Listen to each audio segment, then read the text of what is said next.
Ça y Quand, est. quand Dieu est dans ton affaire, non, tu ne tapes pas poteau. Bonsoir, monsieur Ayagba. Bonsoir, princesse. Je vais vous faire la demande pour allumer votre caméra parce que nous avons besoin de Oui, voir les expressions. pas de problème. Voilà. Donc, je vous fais la demande, vous l'acceptez et vous Oui. apparaîtrez à l'écran. Voilà, me voici. Il faut l'enregistrer parce que là, on ne vous voit pas encore. Très bien.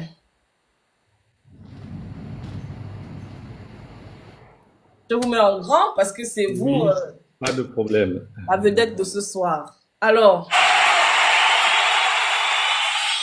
monsieur Ali Akbar Onanga Yobege. Bonsoir.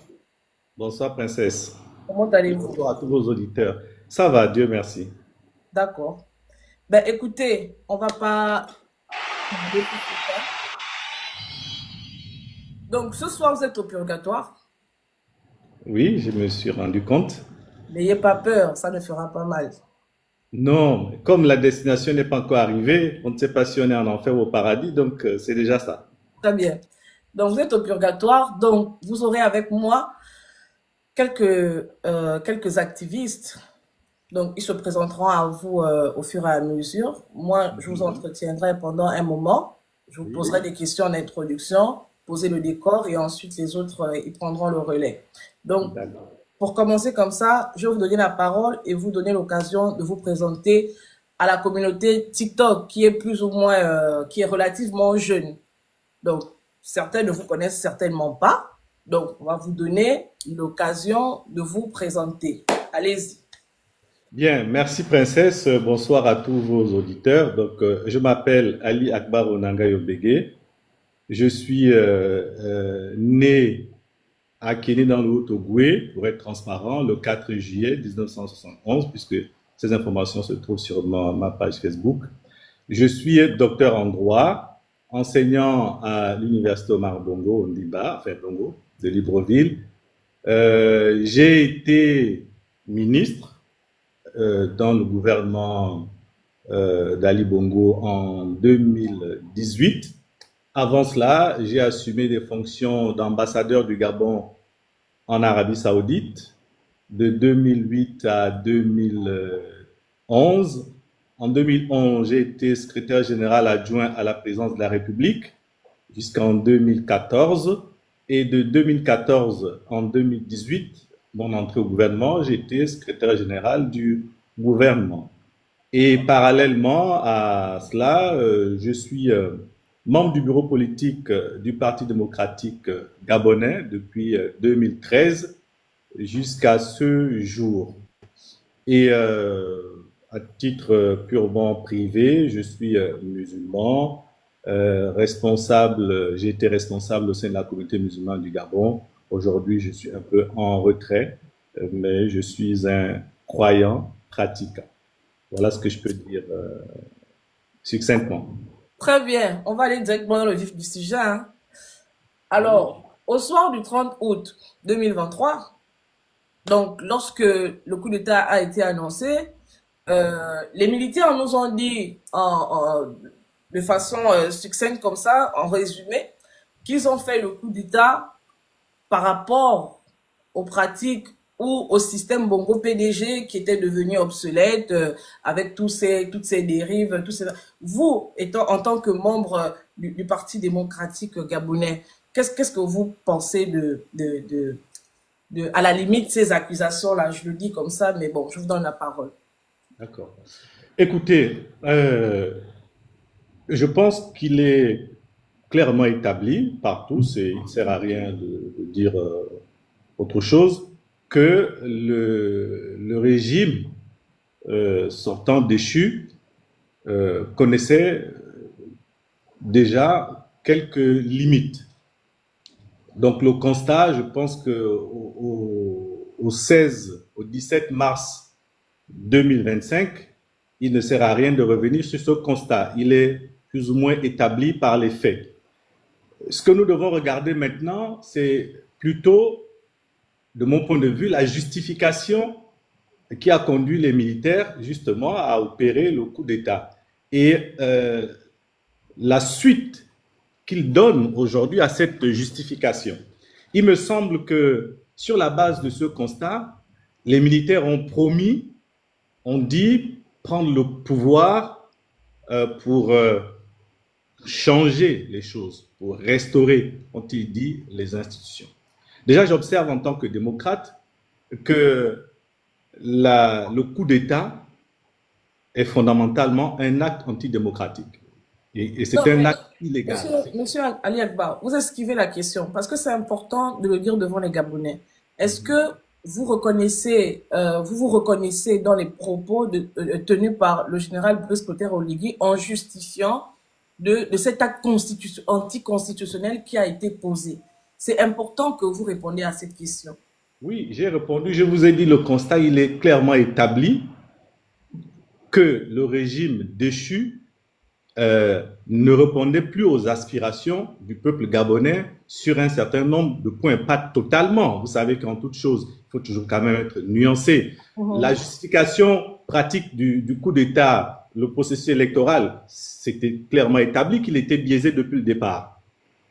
Et les dérives du régime par certains côtés étaient également établies. Moi-même, je l'ai déjà expliqué, les raisons de ma mise à l'écart, c'est justement la dénonciation en interne, ou en tout cas, je n'étais plus d'accord sur certaines façons de faire à ce moment-là. Et donc, je les ai exprimées et ceux qui étaient mes contradicteurs dans le système, ils ont eu raison de moi, ils ont été plus forts que moi, je veux dire politiquement, les relations, les réseaux qu'ils avaient. À ce moment-là, j'ai été mis en minorité et donc, ils m'ont écarté. Donc déjà, moi-même, par mon histoire, je suis la preuve que ça n'allait plus. Très C'est bien. pourquoi je disais que ça, c'est établi. D'accord. Évidemment, c'est pas sur, si je prends en termes de pourcentage, c'est pas que 100% était mauvais, mais en tout cas, il était quand même clairement établi que les choses n'allaient plus dans le bon sens. Donc, D'accord. voilà, sur cet aspect, je crois qu'il faut donner acte à tous ceux qui ont fait ce constat. Très bien. Je disais donc, mais rendu à aujourd'hui, on doit analyser maintenant la promesse qui a été faite, puisque Allons-y. voilà, le constat de ce que ça n'allait plus a été clairement fait, il est établi, il est incontestable. Donc, la promesse qui nous a été faite, c'est de restaurer, de ramener le pays sur le droit chemin. Donc, j'étais en train d'expliquer à ce moment que déjà le moyen utilisé, parce qu'en toutes circonstances, moi je crois qu'il faut toujours quand même tenir compte des principes. La fin ne doit jamais justifier les moyens. Donc, je persiste à dire aujourd'hui que ce coup d'État était illégal et que quand on est démocrate, vous êtes en France, je pense, vous voyez aujourd'hui, Macron ne fait pas que bien tout ce qu'il fait. Et l'opposition là-bas le conteste. Mais il ne leur traversait pas l'idée de faire un coup d'État aujourd'hui en France. Ils se battent politiquement. Donc moi, le démocrate que je suis, je conteste ce coup d'État en disant on aurait pu procéder. C'est vrai, on va me dire oui, mais depuis longtemps, on a contesté pacifiquement, politiquement. Oui, mais c'est pas parce qu'on n'y est pas arrivé qu'on doit utiliser des moyens illégaux. Donc je persiste à dire ce coup d'État est illégal et ce coup d'État illégal ne peut pas régler le problème politique du Gabon. Le problème politique du Gabon, c'est la défaillance ou le déficit de l'état de droit. La défaillance au déficit de la démocratie, la transparence électorale, c'est j'ai envie de dire, le déficit du respect des droits fondamentaux. Voilà les problèmes du Gabon. Et ce n'est pas un coup d'État qui va venir régler ces problèmes. La preuve, est-on aujourd'hui sur le chemin du règlement de ces problèmes qui ont conduit au coup d'État? Je crois que non, malheureusement. Pourquoi? Parce que le moyen utilisé fondamentalement n'est pas le véhicule, n'est pas le moyen qui permet de régler le problème politique qui était posé au Gabon. Le constat, oui, mais le moyen utilisé n'était pas le bon. Voilà ce que je peux dire à ce stade.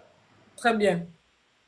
Et en pratique, de façon factuelle, quel bilan faites-vous de cette période de transition? Parce que au-delà du fait que c'est un acte anticonstitutionnel, les militaires arrivés au pouvoir, ils ont quand même exercé le pouvoir pendant pratiquement 18 mois.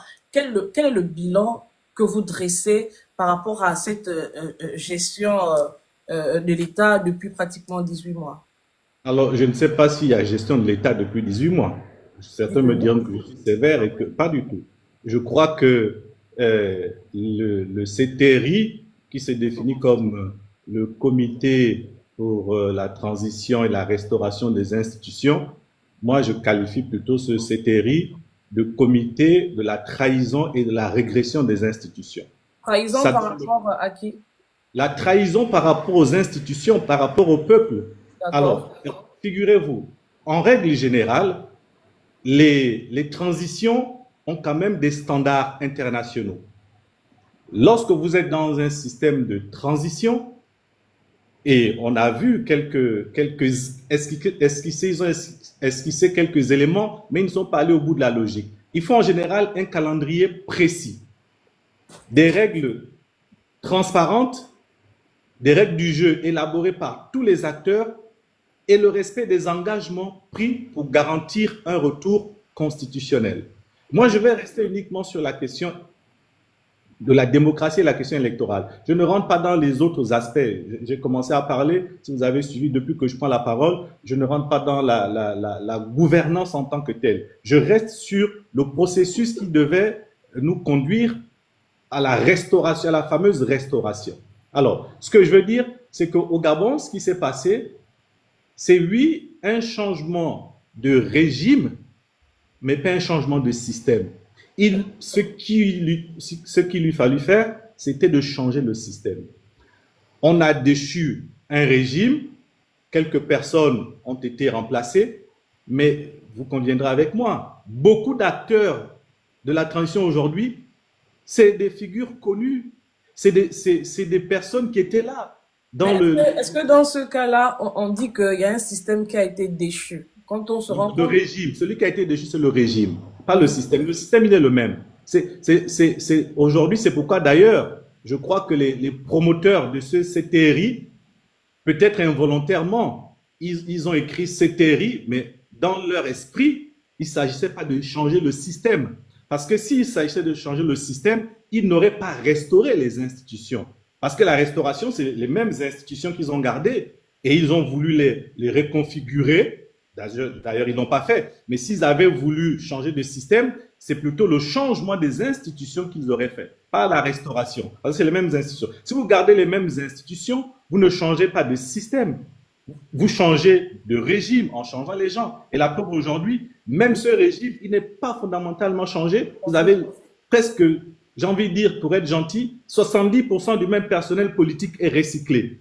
Aussi bien ceux qui étaient dans le régime d'Ali Bongo que ceux qui étaient dans le régime d'Omar Bongo. C'est les mêmes qui sont recyclés aujourd'hui. Les nouveaux, pour être gentil, je dirais 30, mais ils sont même moins de 30%. Donc vous voyez que même en termes de régime, fondamentalement, on n'a rien changé. Et pire, en termes de système, c'est les mêmes institutions, c'est les mêmes pratiques, avec les mêmes errements, avec les mêmes abus. Donc on ne peut pas dire que cette transition, elle s'opère comme elle devrait s'opérer.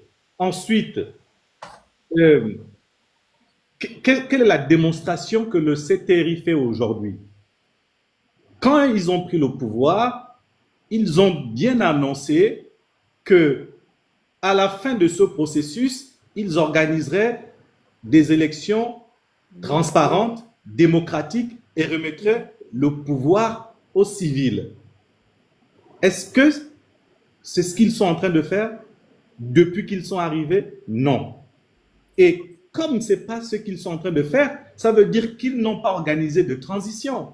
Ils sont actuellement en train d'organiser une mascarade pour confisquer le pouvoir. Donc, il n'y a pas eu de transition organisée au Gabon du tout. Est-ce que vous pensez que finalement ce fameux coup d'État était en réalité un coup d'État contre l'alternance véritable au Gabon? Absolument. À ce stade, je suis parfaitement d'accord avec vous. Le soupçon d'alternance, la volonté de l'alternance exprimée par ceux qui à ce moment-là portaient ce projet, c'est contre eux que ce coup d'État finalement a été opéré. C'est la démonstration que je viens de vous faire. S'il n'y a pas eu de changement de régime, de changement de système, ça veut dire qu'il n'y avait pas une volonté de l'alternance de la part de ceux qui ont perpétré le coup d'État. Très bien. Alors, je vais poser peut-être une dernière question et puis donner la parole. Que pensez-vous de tout ce que l'on reproche à Monsieur Oligui et son CTRI, c'est-à-dire concernant l'état de droit, concernant euh, tout ce que nous dénotons de négatif, parce que bien évidemment, il y a des choses que nous décrions, la manière de gérer les fonds publics, les Gabonais qui continuent d'être séquestrés, torturés. Quelle analyse faites-vous de tout ça, monsieur?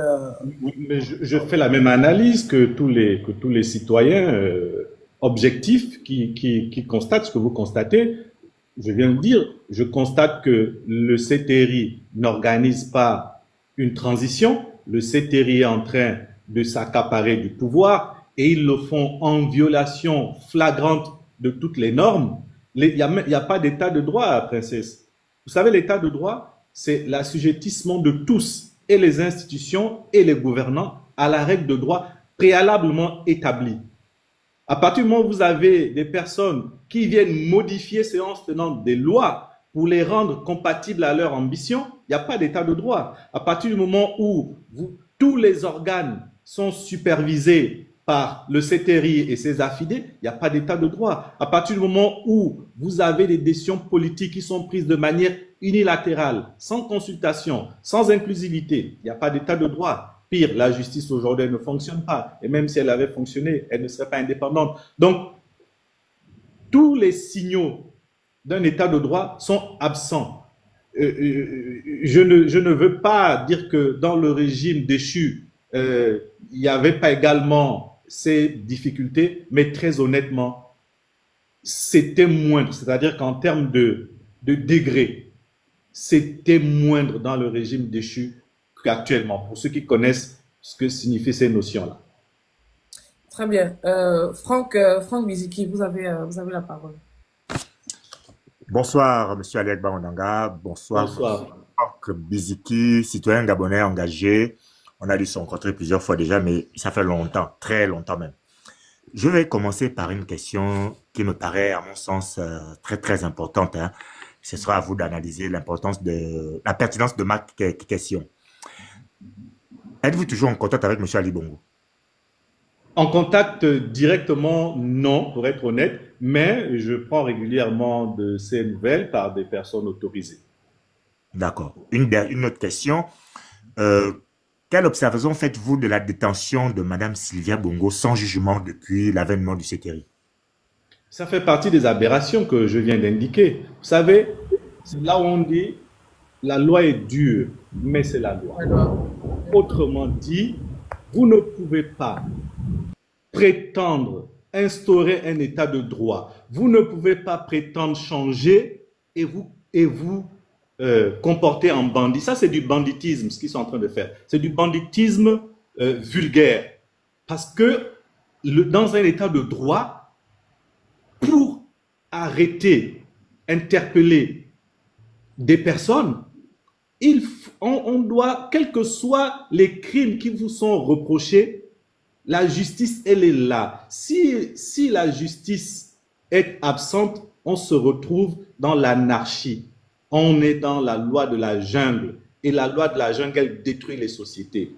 Quel que soit ce qu'on peut reprocher à ces personnes-là, à Madame Sylvia, à Nouroudine, à tous les autres, à partir du moment où vous ne les jugez pas, à partir du moment où vous n'appliquez pas le droit rigoureusement, eh bien, c'est illégal, illégitime, c'est inacceptable. Et l'une des raisons, je pense, pour laquelle ils ne peuvent pas le faire, c'est parce qu'ils ont bafoué toutes les règles des procédures. Et aujourd'hui, s'ils amènent ce dossier devant la vraie justice, ils seront déboutés, tout simplement. Ceux qui les poursuivent aujourd'hui ne pourront pas avoir d'arguments. Mais en plus, je vais aller un peu plus avant.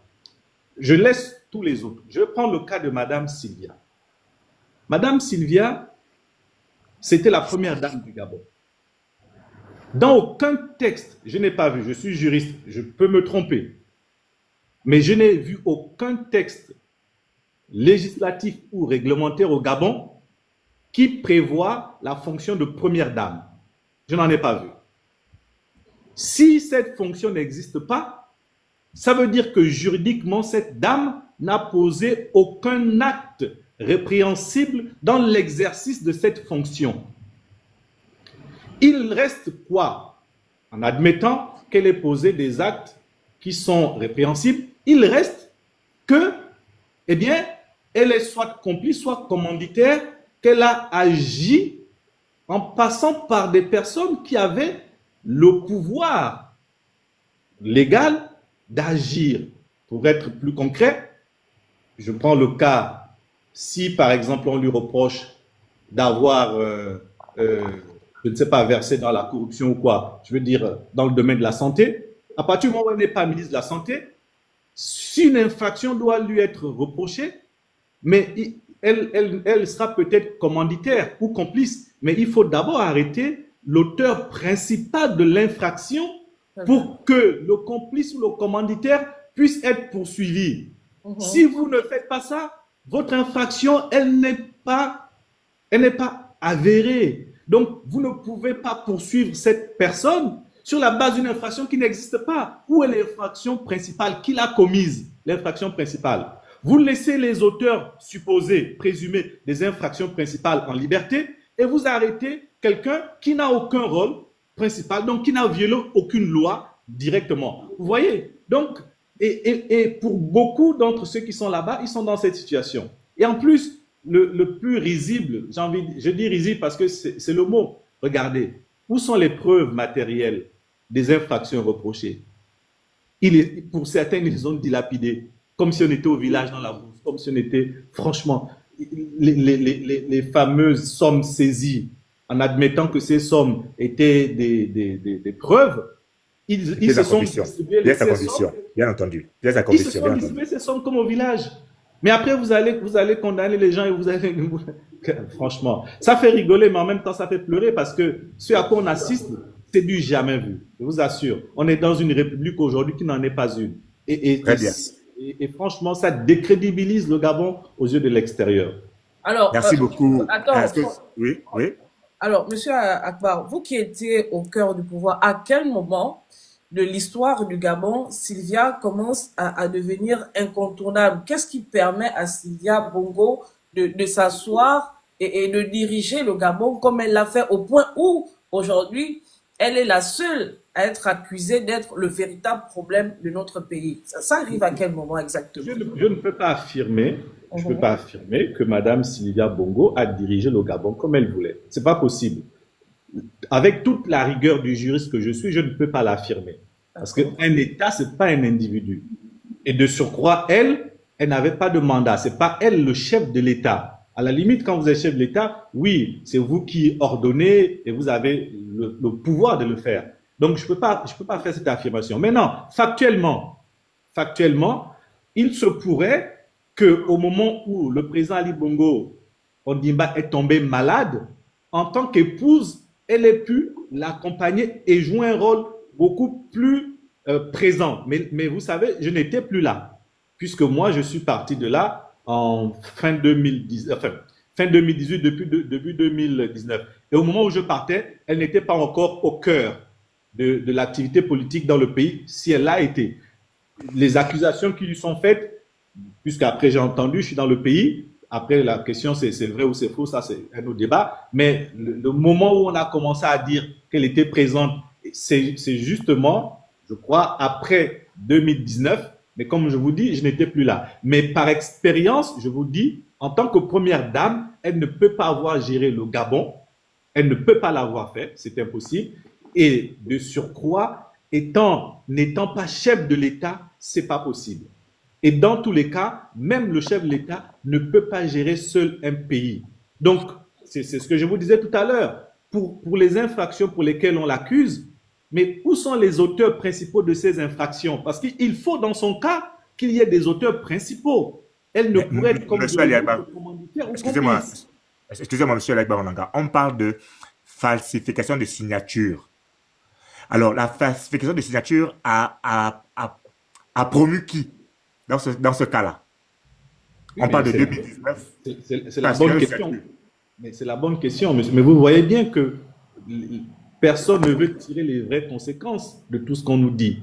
Si on parle, par exemple, de falsification de signature, ceux qui ont établi cette infraction, ceux qui retiennent cette infraction, c'est à eux qu'il faut poser la question. Cette falsification, vous l'établissez à partir de quand? Et si c'est avéré qu'il y a une falsification, donc on doit revenir sur tous les actes qui ont été pris dans cet état de falsification. Il faut tirer toutes les conséquences. Et comme moi je vous dis, je n'étais plus là, donc je ne peux pas savoir à quel moment est intervenue la falsification. Mais là encore, le président de la République lui-même a dit qu'il n'y a pas eu de falsification. Parce qu'à la limite, c'est la parole des accusateurs contre le chef de l'État. Lui-même reconnaît sa propre responsabilité et il dit que son épouse n'a pas falsifié sa signature. Et moi, par contre, des informations que j'ai, même si je n'étais plus dans le système, je crois quand même que le président dit vrai. À un moment donné, quand il est rentré au Gabon, il commençait à signer par lui-même. Donc, on ne pourrait pas dire que quelqu'un a falsifié sa signature. Même, et on le voyait, vous avez vu les documents. Au départ, sa signature était un peu hésitante et au fur et à mesure, elle s'est stabilisée. Donc, pourquoi va-t-on parler de falsification à partir du moment où lui-même avait repris à signer? Donc, vous voyez, tout ça, je pense que c'est pas digne. C'est pas digne d'un État qui se respecte. Et voilà, c'est tout ce que je peux dire à ce stade. C'est vraiment pas digne d'un État qui se respecte. Je vais terminer ma dernière question. Il faut laisser faire la justice. La justice, pas la vengeance. Là, j'ai l'impression qu'on est dans un système de vengeance, de revanche, voilà. Et c'est pas ça la justice. Et surtout quand on prétend diriger un État, eh bien, il faut laisser les émotions de côté. D'accord. Avant de donner la parole à mes co-panélistes, je vais terminer cette dernière question, qui, à mon sens, a toute son importance si aujourd'hui il y a coucou d'État. Monsieur Ali Akbar Onanga Yobege, qui a réellement gagné les élections de 2023? Là, vous êtes au purgatoire. Au purgatoire, on ne négocie pas, on dit la vérité, rien que la vérité. Qui a gagné les élections présidentielles de 2023? Alors, je vais vous répondre avec le niveau d'information qui est le mien, parce que vous doutez bien, vous savez. Bien sûr, bien sûr. Je n'étais plus là. Donc, je n'étais plus dans le système global comme je l'ai été avant. Donc, je n'ai qu'une perception infime de ce qui s'est passé. Mais quand même, j'appelle à votre intelligence. À partir du moment où moi, ce que je peux savoir, c'est que tous les résultats n'ont pas été compilés au jour où l'annonce est faite. Parce que, à titre personnel, la commission électorale du Haut-Ogooué, j'étais en contact avec eux, et quand on les fait venir, quand on va les chercher pour les amener, je suis informé qu'il y a des départements dont la centralisation n'est pas terminée au niveau provincial, mais que les missionnés, les mandataires, donc qui étaient chargés d'aller prendre les commissions en province, ont fait pression sur eux pour qu'ils prennent l'avion. Donc, ils sont montés n'ayant pas tous les résultats. Qu'est-ce que je veux dire par là? Je suis persuadé qu'au moment de la délibération du CGE, tous les résultats n'étaient pas là. Par conséquent, il est difficile de dire qui a réellement gagné parce que tous les résultats n'étaient pas centralisés. Voilà moi ce que je pense, mais très honnêtement, pas pour faire la mauvaise. Après, quelles étaient les tendances? À la limite, chacun tire la couverture de son côté. Mais je pense, compte tenu des informations que j'ai, notamment celle du Haut-Ogooué, et je sais que certaines provinces étaient dans la même situation, le CGE, la centralisation nationale, n'avait pas tous les résultats pour donner le résultat qu'ils ont donné. C'est ma conviction. Donc, j'en tire comme conséquence que personne au jour où nous parlons ne peut savoir exactement qui a gagné cette élection. Les gens peuvent avoir des indications de ceci, mais les résultats définitifs centralisés n'existent nulle part. Je ne pense pas. Mais c'est pas ce que... je vais revenir. C'est pas ce que M. Ondos a dit. M. Ondos a dit qu'il a des chiffres qui font de lui le vainqueur de la dernière élection présidentielle de 2023. Et nous avons vu souvent avec Monsieur Ondosa, est-ce que vous n'en avez pas parlé? Est-ce que c'est une surprise pour vous aujourd'hui d'entendre que Monsieur Ondosa revendique cette victoire de l'élection de 2023? Mais vous avez oublié que Monsieur Ali Bongo Ndimba revendique la victoire.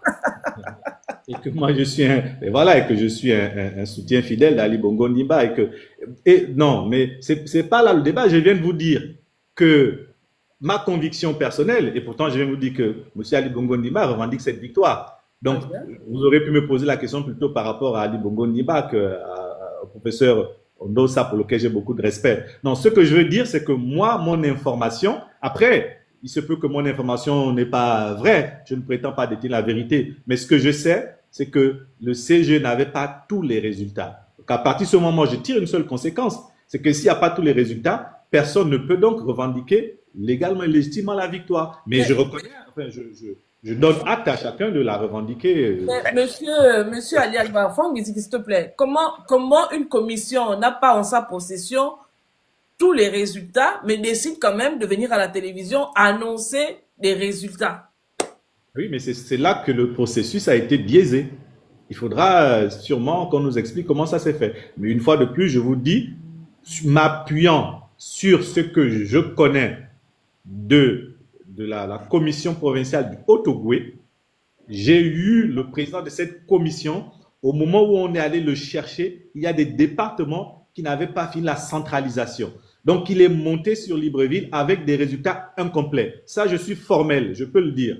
Et j'ai eu des informations d'autres provinces, mais je ne peux pas jurer que les autres provinces étaient la même situation. Mais pour l'Haut-Ogooué, je suis formel. Et je suis à peu près certain que c'était le même cas pour les autres provinces. Donc, la responsabilité, mais c'est ce dysfonctionnement global qui a justifié le coup d'État. On ne peut pas revenir sur le fait que, voilà, il y a eu un dysfonctionnement au cours de cette élection. Et ça fait partie du dysfonctionnement en question. Mais monsieur Alba Onanga, vous dites que ça justifie le coup d'État. Le coup d'État, ça justifie le coup d'État. Ça veut dire que les militaires qui ont fait le coup d'État ont forcément brimé l'une des deux parties. Soit le régime déchu que vous représentez encore aujourd'hui, ou alors monsieur Ondosa. Alors, la question qui me vient tout de suite à l'esprit, c'est l'armée qui était censée protéger le président de la République, Ali Bongo Ndimba, s'est fait flouer par ses propres éléments, par ses propres agents. Pas l'armée, le président Ali Bongo Ndimba s'est fait flouer par ses propres agents.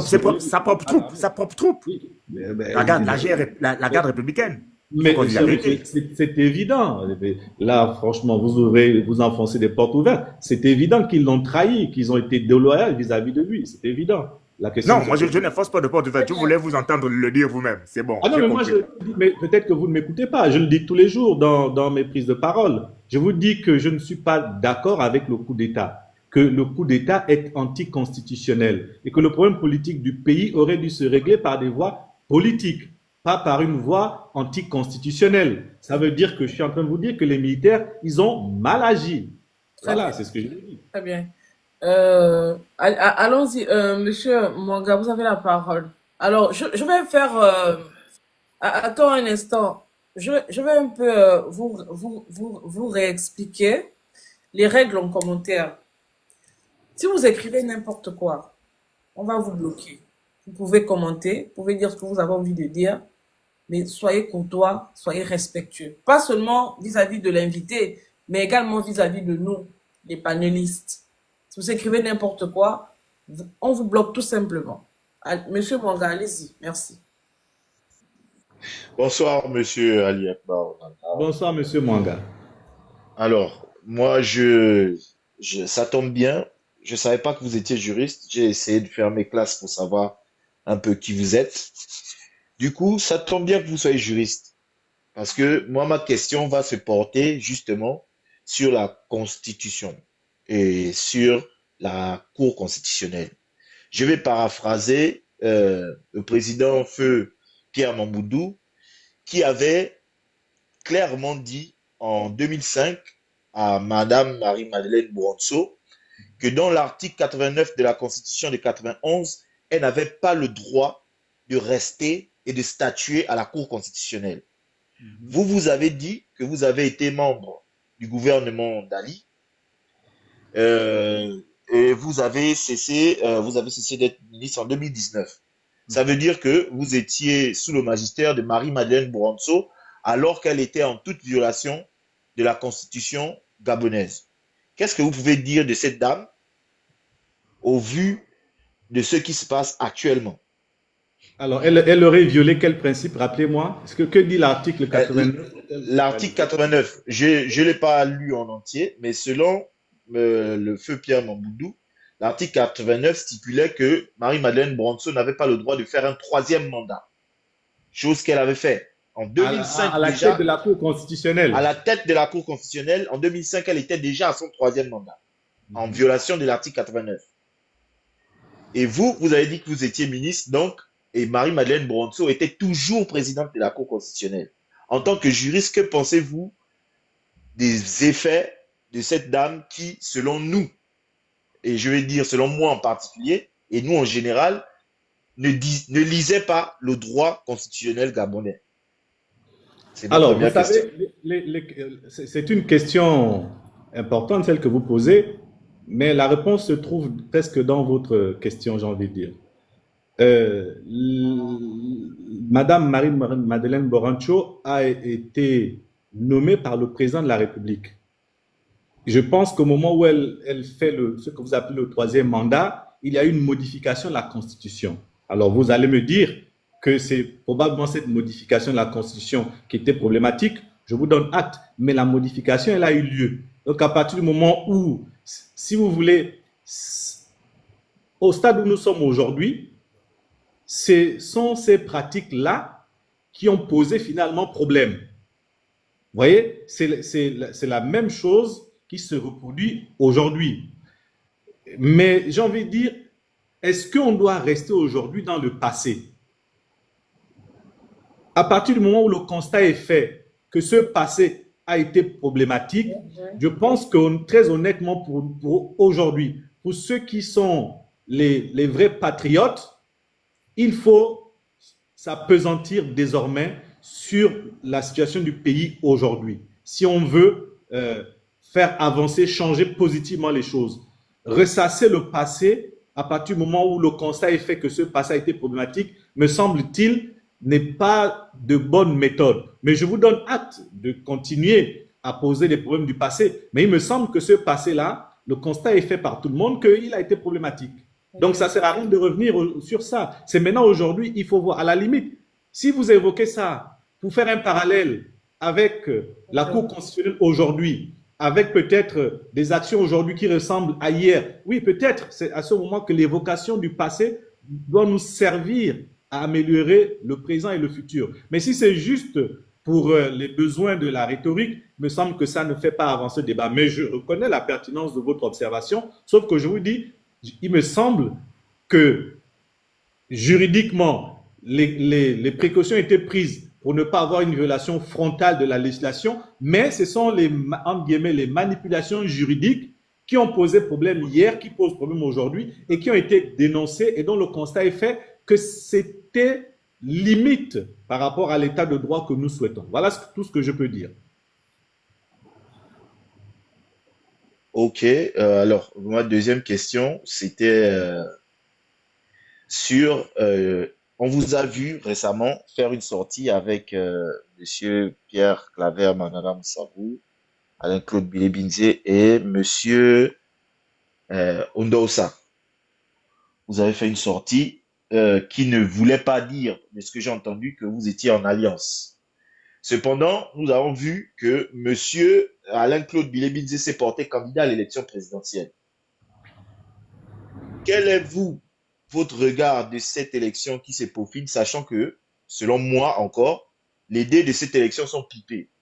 Est-ce que vous n'êtes pas de bons conseils pour exprimer votre désarroi à Alain-Claude Bilebinze et tous les autres candidats pour faire barrage à une élection qui est déjà taillée toute pièce pour un seul candidat?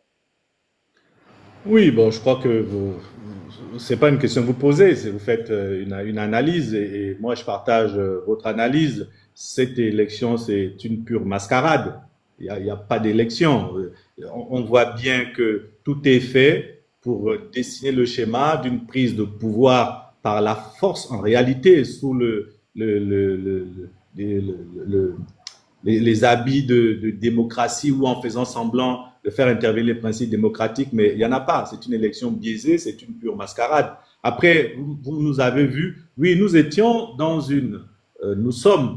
dans une alliance, on l'a bien dit, circonstancielle, sur la base d'un constat des dérives de cette transition que nous tenons à dénoncer. mais nous avons des stratégies individuelles. Donc, la candidature d'Alain-Claude Bilize à la présidentielle ne me pose aucun problème. Il est libre de son choix. Je suis libre du mien. Pierre Kayamagamo Savou est libre du sien. Le professeur Albert Ondosa est libre du sien. De ce point de vue-là, nous n'avons pas de leçons, d'instructions à donner aux uns aux autres. Nous sommes tous d'accord que la transition ne se déroule pas comme il faut et nous nous sommes retrouvés pour dénoncer cela, pour mener quelques actions afin de porter ce message au plus grand nombre. Mais la candidature à la présidentielle, c'est une stratégie individuelle de chacun d'entre nous. Et je n'ai rien à dire par rapport à ça pour M. Alain-Claude Bilize. Très bien. Ok. Je vais vous paraphraser, vous, pour terminer. J'ai vu un de vos passages où vous étiez en train d'exprimer, vous avez un peu défini ce qu'était un nouveau système. Vous aviez dit, lorsqu'un nouveau système se met en marche, il doit mettre ses propres règles pour pouvoir avancer. C'est vous-même qui l'avez dit. Très bien. Alors, ce système-là, qui est actuellement, donc le CTRI, pensez-vous que c'est un nouveau système? Et vous avez déjà donné une petite réponse, ou c'est le même système qui continue? Auquel cas, est-ce que le système a avancé, vu que vous aviez dit vous-même, horizon 2025, l'objectif d'Ali Bongo Ondimba, c'était que le Gabon soit émergent? C'est ma dernière question. Alors, vous n'avez pas terminé la phrase. Il fallait terminer la phrase puisqu'elle est célèbre et Non, connue. parce que vous avez déjà répondu à cette phrase-là lors de votre sortie, donc ça ne servait pas Voilà. trop à grand Non, chose. mais non, j'ai compris. On ne fait pas du neuf avec du vieux. C'était ça voilà. Et là, justement, le CTRI, ben, il fait du neuf avec du vieux. Donc, c'est pas possible. C'est-à-dire que ce que j'ai dit depuis longtemps, c'est justement ce qu'il est en train de faire. Ce que je disais de ne pas faire, c'est ce qu'il est en train de faire. Vous voyez, il recycle les méthodes, il recycle les pratiques qui ont été dénoncées. C'est-à-dire que il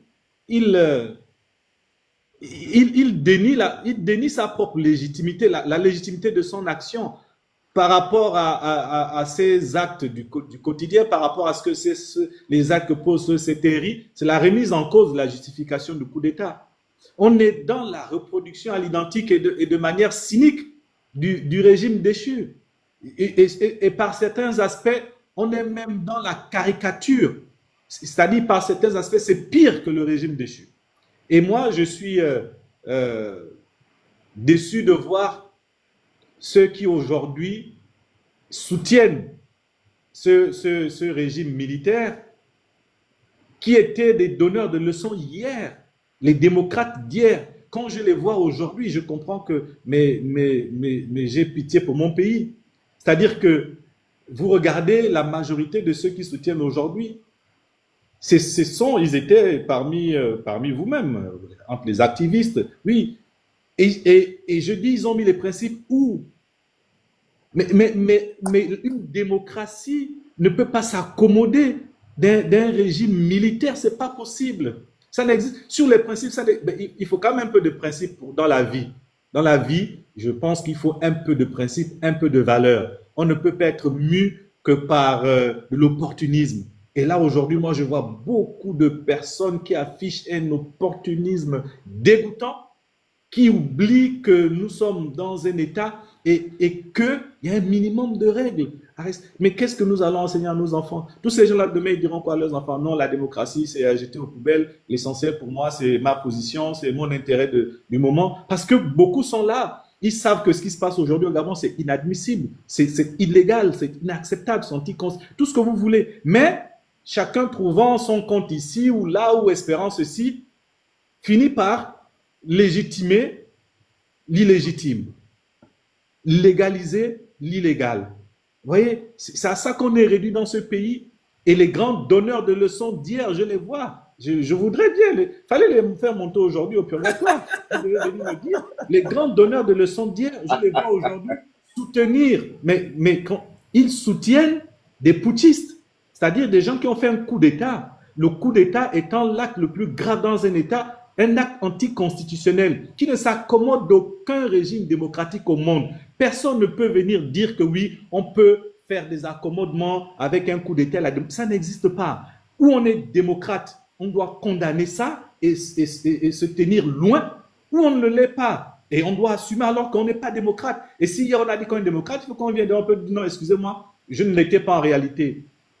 Et c'est cet opportunisme que je vois, c'est ce manque de valeur, ce cynisme politique que je vois chez beaucoup d'acteurs, mais ça me fait pleurer pour mon pays. Il y a quelqu'un qui demande, qui vous invite à rectifier en disant qu'il ne s'agit pas d'un coup d'État, mais plutôt d'un coup de libération. Ça n'engage que lui. Ça n'engage que lui. Et j'ai plus d'autres questions, merci. Ok, merci beaucoup. Monsieur Ali Akbar, détendez-vous, hein. Vous avez un verre d'eau quelque part? Vous pouvez prendre un verre d'eau, hein. Oui, il n'y a pas de problème, je peux. Ok, je vais prendre un verre d'eau parce que je suis en Ramadan justement et j'ai fait la rupture il n'y a pas longtemps, donc on a l'occasion de Princesse, me j'ai rester. soif de parler avec M. Ali Akbar Onanga. J'ai Très bien. soif, On va Vous me donnez mais combien de je minutes? prends mon Vous me temps. donnez combien de minutes? Je me mais, déplace? allez-y. D'accord. Mais je vous reviens entre 5 et 10 minutes. 5 et 10 minutes. C'est trop? C'est drôle. Bon, d'accord. Donnez-moi 3 minutes, je reviens, pas de problème. D'accord, allez-y. Bon, les gars, tapotez la bonne live. C'est le live, c'est le purgatoire. Rien ne se cache. Tout s'est dit. Ça va Je pense chauffer. que quelqu'un a voulu me lancer un 15. Genre, je ne devais pas prendre part à la manif. La Non. pluie, depuis 19h jusqu'à cette heure-ci, c'est maintenant qu'elle s'arrête. Mais Heureusement pour moi. autant pour toi. Ouais. Mais bon. Donc, la charte, et puis on va entamer la candidature de Yabris, du frère Brice Bobo. Faut qu'on entame ça. On va continuer. Il est juriste, non? Faut qu'il vienne nous expliquer un peu les choses. C'est que j'ai soif, mais je prends la parole là juste de durée. Donc, je laisse d'abord tout le monde passer. J'arrive. Mais on Mais va... c'est un juriste pélégiste qui est. Quel bonheur! L'état de droit, sa position sur le crâne rasé des Sauf que sous leur syndicalistes. règne, l'État était à droite. Non, il n'y avait pas d'État, il y avait seulement la droite. Donc ça, Bon, c'est ça clair. arrive parce que moi j'ai besoin qu'il m'explique un peu parce qu'il était ministre de la fonction publique. Je veux qu'il m'explique le fichier administratif des fonctionnaires là parce que normalement il a dit qu'il avait assaini ça quand il était ministre. Mais qu'est-ce qui se passe qu'aujourd'hui les gens qui sont décédés continuent toujours à percevoir le pognon? Qu'est-ce qui se passe? Attendez. Les amis, tapotez le live. Tapotez le live. Arrivons à 150 avant que l'invité ne revienne. Travailler. Tout le monde travaille. Nous, notre travail, c'est parler. Vous, votre travail dans le box, c'est tapoter. Hmm? Non, on va même lui accorder 10 minutes. Comme ça, le gars, juste à minuit 30, c'est bon. Il y a trop de choses à dire avec le papa là. Je vois, il y a ma grande sœur Mengue Journal qui voulait monter là. Non, les gens de Guy laisse d'abord là-bas. Là, c'est un truc. Elle peut rester en commentaire. Faut pas mettre pardon, les gens qui mettent les organes là. Non, pardon. Non, il faut Ok. laisser les gens venir s'exprimer. Il faut Non, pas. non, non, on est là le respect ici. Faut pas venir faire le désordre. Même s'il faut que les gens s'expriment, si tu montes pour venir mettre les organes, que oui, Bon. tu as fait X, Je c'est suis pas de bon. retour. Ok, très bien. Ok. Merci d'être venu. Je vous en prie. Allons-y. C'était Giovanni qui avait la parole. Ok, merci. Bonsoir, monsieur Onanga. Bonsoir. Merci de nous faire le privilège de partager notre panel. C'est moi Alors, qui suis moi, honoré d'être la- invité sur le purgatoire. D'accord. Le premier exercice que j'aimerais faire, parce que je vous ai écouté jusqu'ici, c'est de ressortir les éléments de non-dit dans votre prise de parole.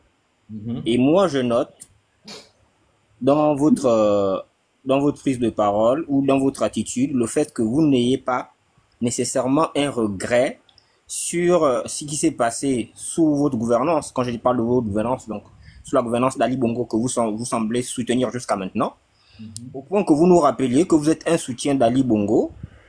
Et donc, au fond, pour vous, les plaintes du peuple qui a salué le coup d'État du 30 août, en fait, ne suffisent pas pour vous faire prendre du regret et peut-être montrer votre détachement à Ali. Je prends l'exemple de Alain Claude Lebinze, par exemple, qui reconnaît qu'il a peut-être trop soutenu un groupe d'hommes et donc son groupe politique plutôt que le pays avant tout. Est-ce que vous ne craignez pas, ce soir, avec cette attitude, de passer pour quelqu'un qui n'est là que pour combattre pour les idées de son camp politique et donc de ses amis, plutôt que l'envie de participer à la construction d'un nouveau Gabon qui soit un Gabon prospère et un Gabon de partage pour tous? Voilà. Ouais. Bien, merci pour votre question. Mais si vous m'avez écouté, je pense que vous avez compris dans quel état d'esprit je me trouve. J'ai expliqué, je crois au départ, à Princesse, que je suis la preuve vivante par moi-même du constat de l'échec du régime déchu. Et la preuve, s'il en était besoin, de la contestation de la direction que prenait, qu'après un certain moment, ce régime.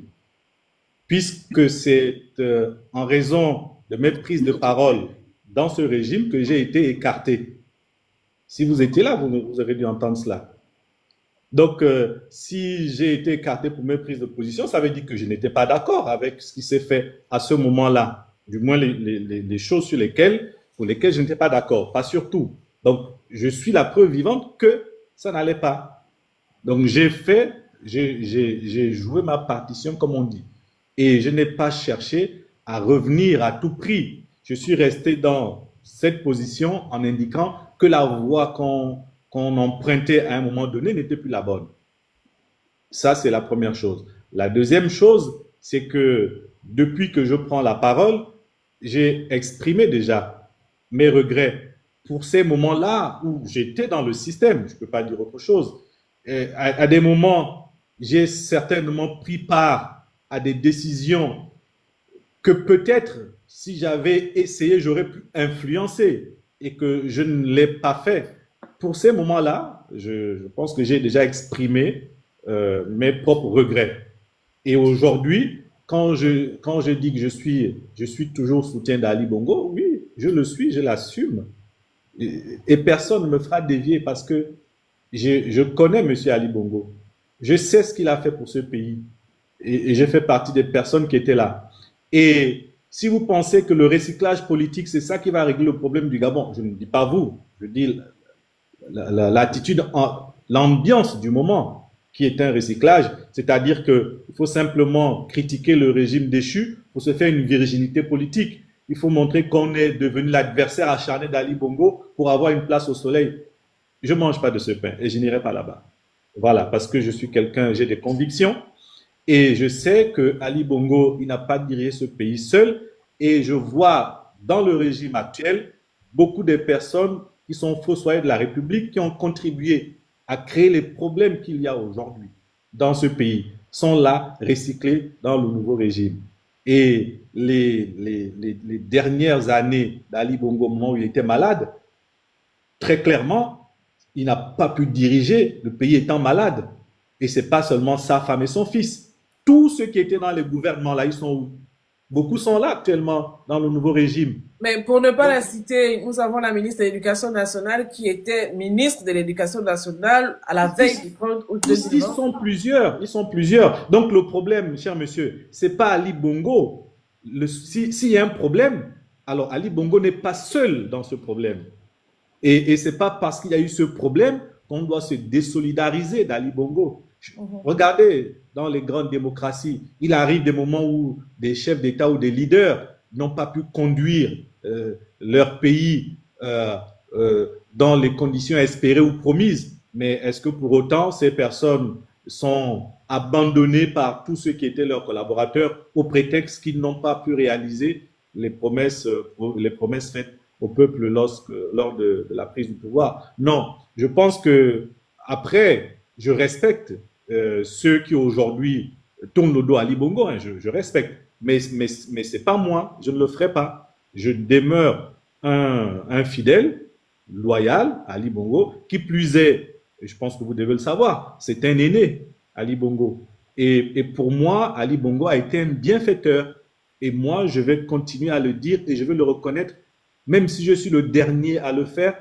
Je resterai fidèle et loyal à Ali Bongo parce qu'il ne m'a pas fait de mal, Ali Bongo, à titre personnel. j'ai subi ce que j'ai subi du fait d'un système. Mais les personnes qui étaient dans ce système, même celles qui m'ont combattu, certaines sont aujourd'hui dans votre régime-là. Il y en a qui sont de ce côté-là, qui m'ont combattu contre même, des fois, les positions d'Ali Bongo qui me défendaient à ce moment-là et qu'ils mettaient, eux, en minorité au moment où il était affaibli.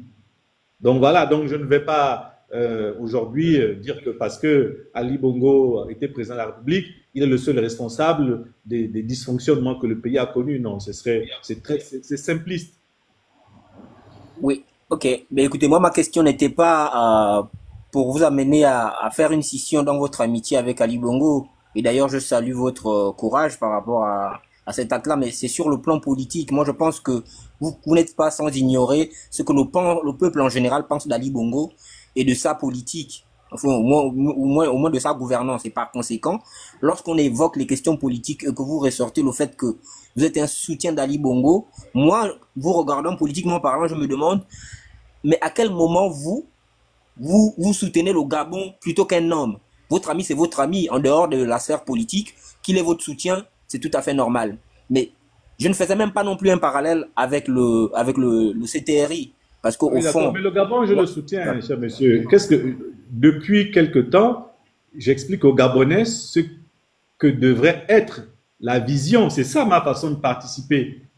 Je ne suis pas dans la complaisance vis-à-vis de ce qui se passe.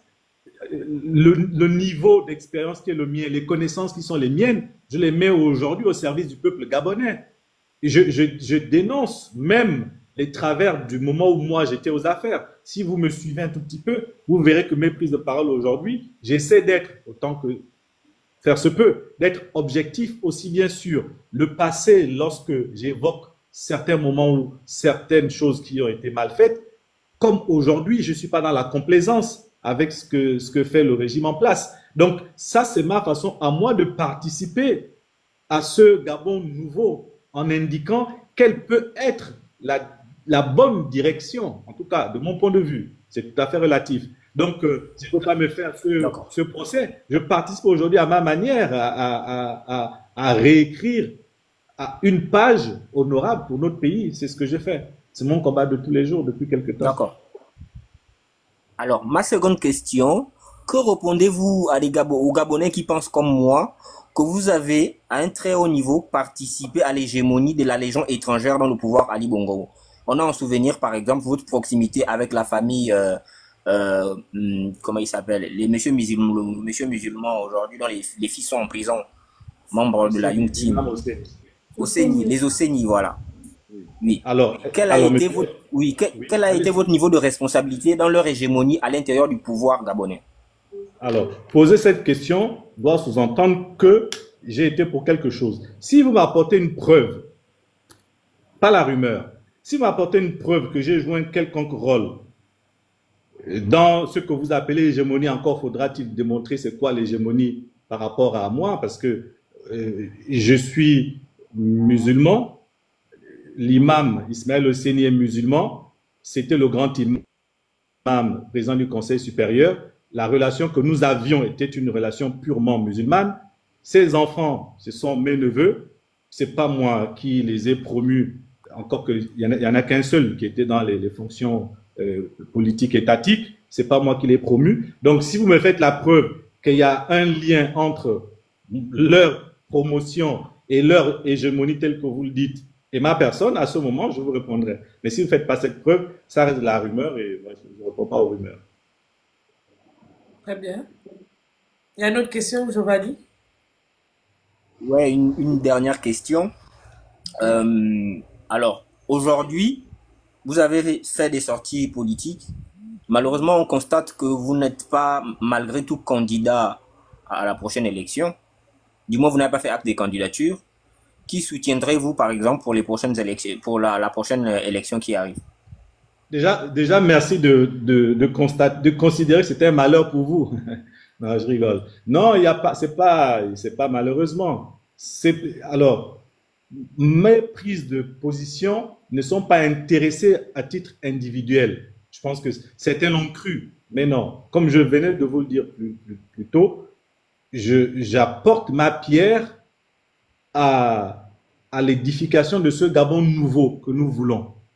J'apporte ma contribution par ce que je fais.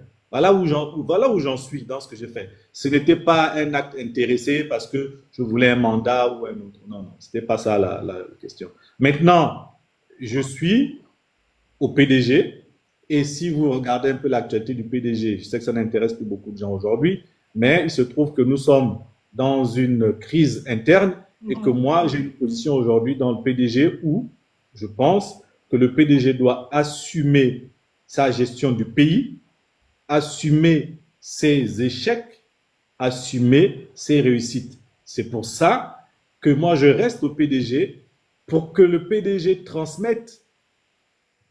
Le PDG a un héritage à transmettre au Gabon afin que l'on sache comment ce parti a influencé la gestion du pays pendant les 50 ans de règne. S'il n'y a pas de personne responsable dans ce PDG, cet héritage disparaîtra.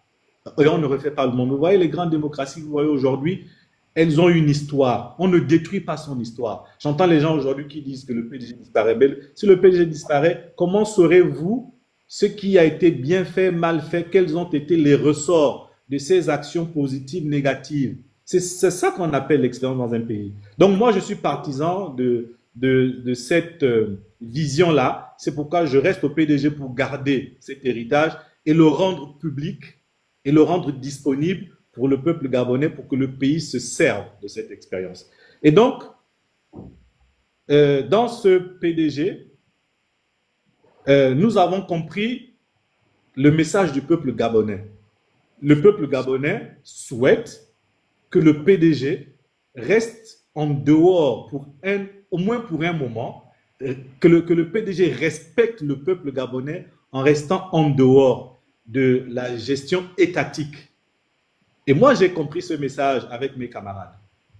Donc, sur ce principe, nous ne pouvions pas avoir une candidature à l'élection présidentielle.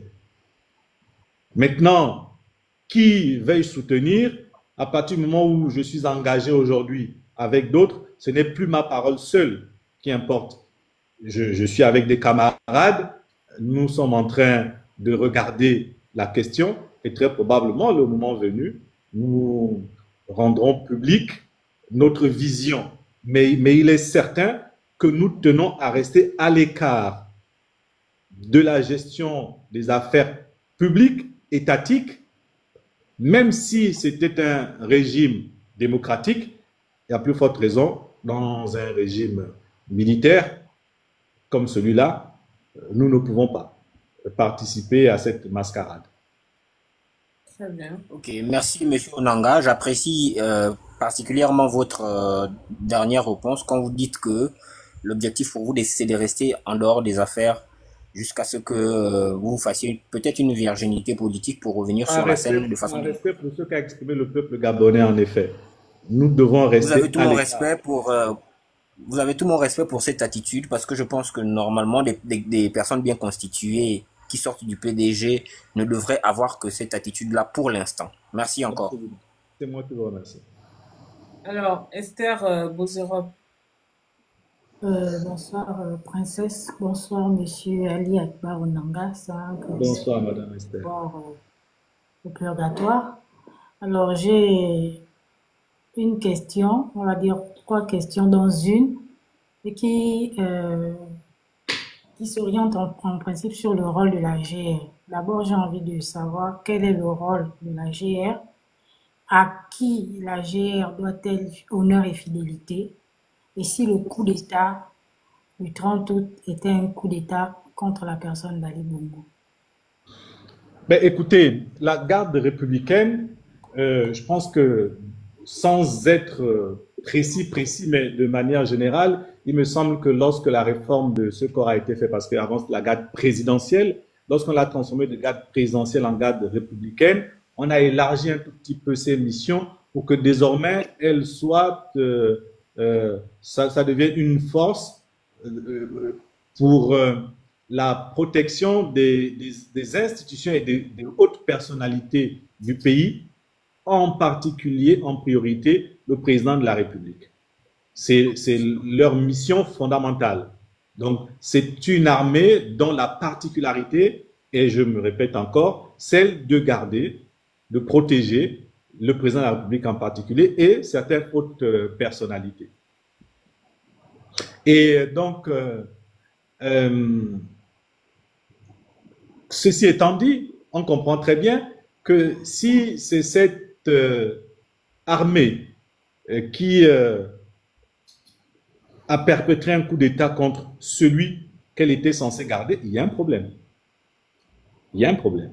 Et me semble-t-il qu'on n'a pas besoin d'aller à l'IOB pour comprendre que, voilà, il y a là déloyauté, trahison, tout ce que vous pouvez utiliser comme mot négatif pour décrire cette situation, vous pouvez les utiliser. C'est ce qui s'est passé, tout simplement.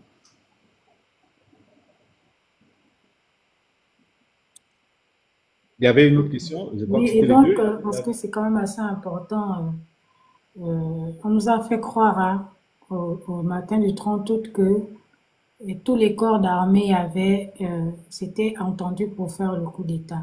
Sauf qu'à notre grande surprise, moi personnellement, de ce que j'observe, on a l'impression que la GR avait pris conscience de son pouvoir au sein, au sommet de l'État.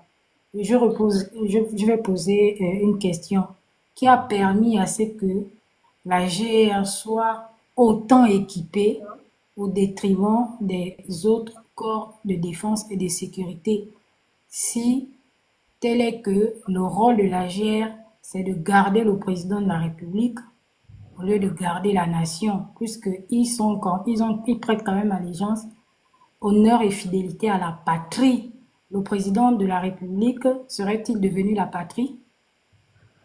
Non, mais le président de la République est l'incarnation. Vous savez, on ne joue pas avec les mots. Protéger le président de la République, c'est protéger la nation. Je voulais le président de la République et certaines autres personnalités et institutions de la République.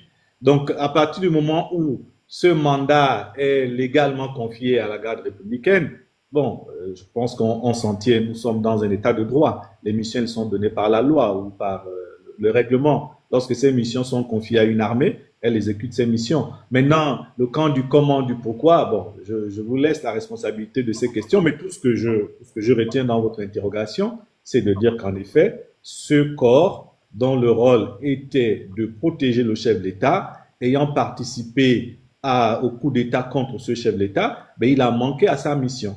Il a trahi sa mission. Voilà, c'est tout ce que je peux dire. Maintenant, est-ce qu'il était seul, est-ce qu'il était plusieurs? Très honnêtement, ça, c'est des détails qu'à mon niveau, je n'ai pas. Je sais que la GR fait partie, puisque le chef de la GR, c'est celui qui est présent à la transition en ce moment. Je vais m'arrêter là pour le moment et je reviendrai peut-être après pour d'autres questions. Merci. Il a laissé les Gabonais parler Kira. Okulu, c'est Okulu le général. Je te passe la parole. En quelques minutes, les Gabonais sont-ils m'envoyer des questions. Donc, passe la parole à une autre personne.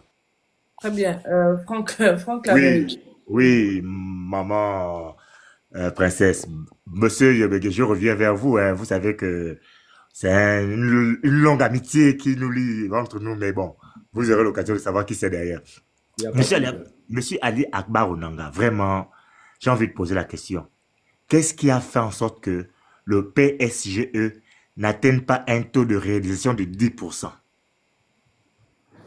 Alors, vous voyez là, on est sur des questions techniques. Donc, quand on est sur des questions techniques, il faut vraiment être sérieux et il faut être précis.